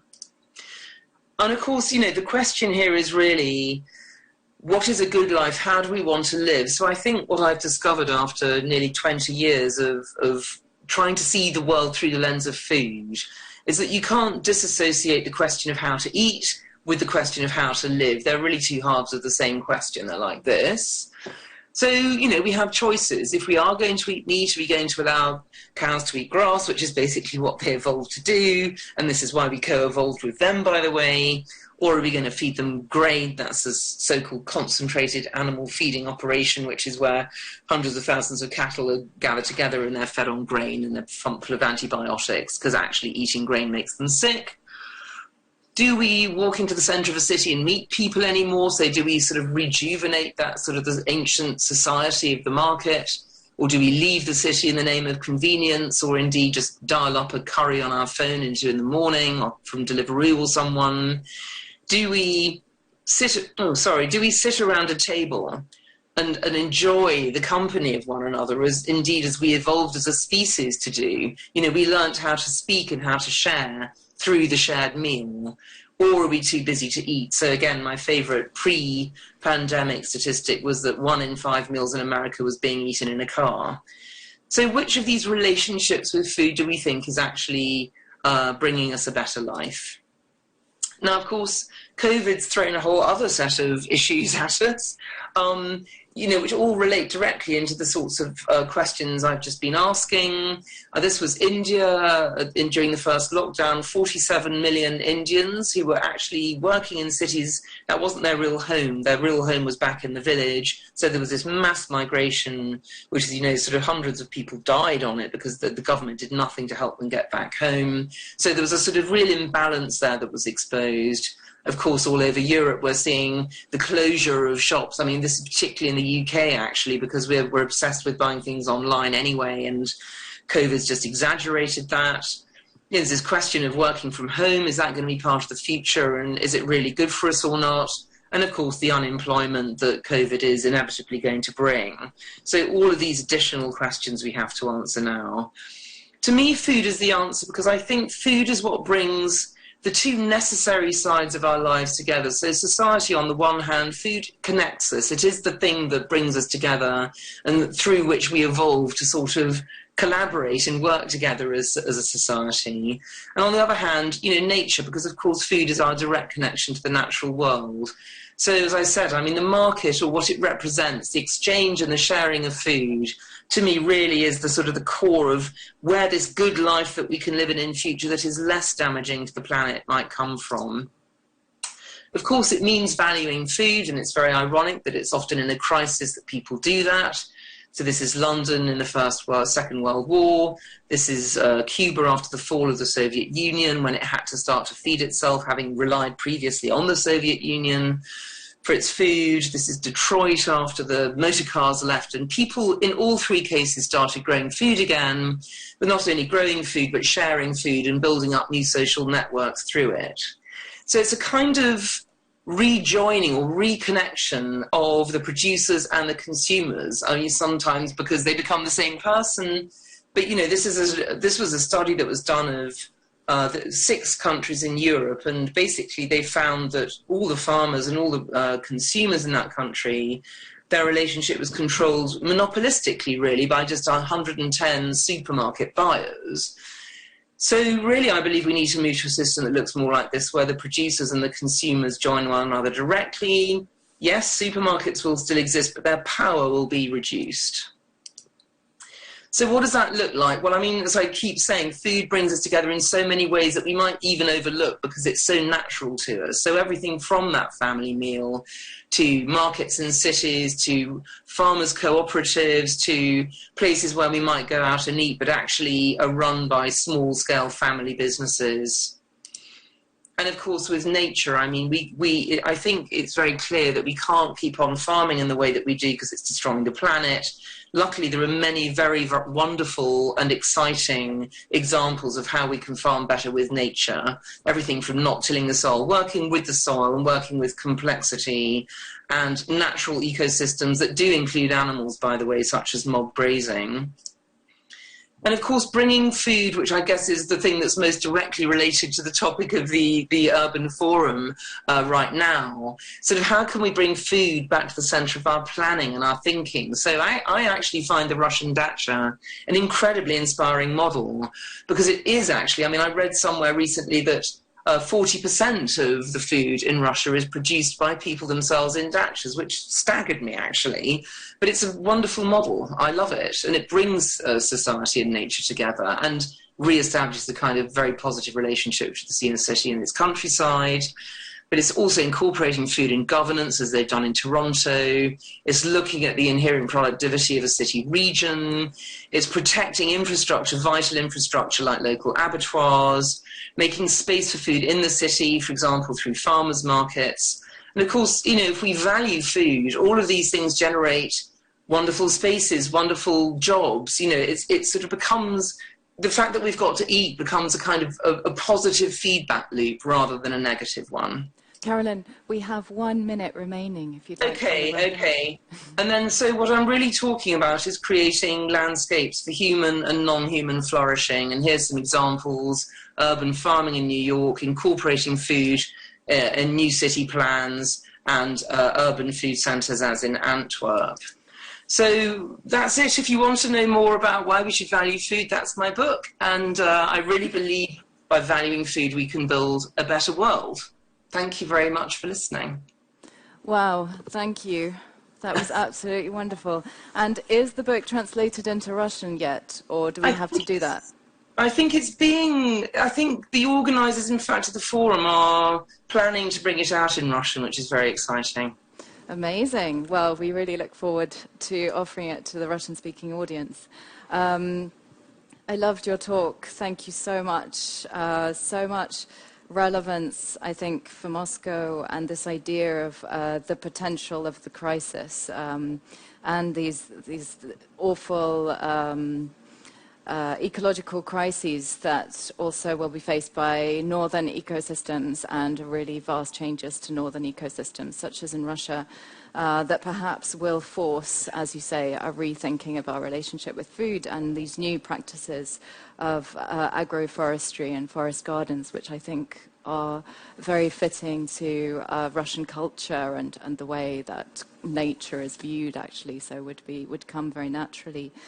And although we have run out of time, I can't help but pose just one short question to you, whether you see urban agriculture as something that could be done within inner city Moscow and how that might work. Yeah, you can do it anywhere. I mean, I grow actually tomatoes and enormous pickling cucumbers on the way up to my central London flat on a tiny roof space, about 2 meters by 4 meters. So yeah, you can do it anywhere. It's amazing how much food you can grow in a really tiny space. And actually, if you do grow food, your connection with food and what it means really changes in a wonderful way. And you start to think like a farmer, and then you start to be a better consumer of food as well, because you understand what it takes to feed us all. So I think that's a really positive thing. And absolutely, you can do it in Moscow. You can do it anywhere. Well, let's hope that transformation comes about and we can urbanize dachas and ruralize the urban population by doing so. It's been a really inspiring talk. Carolyn, thank you so much for joining us, and come to Moscow soon. Love to. Thanks for having me. Thank you. Goodbye. And thank you to our audience for joining us and for watching us today. It's been a pleasure. Goodbye.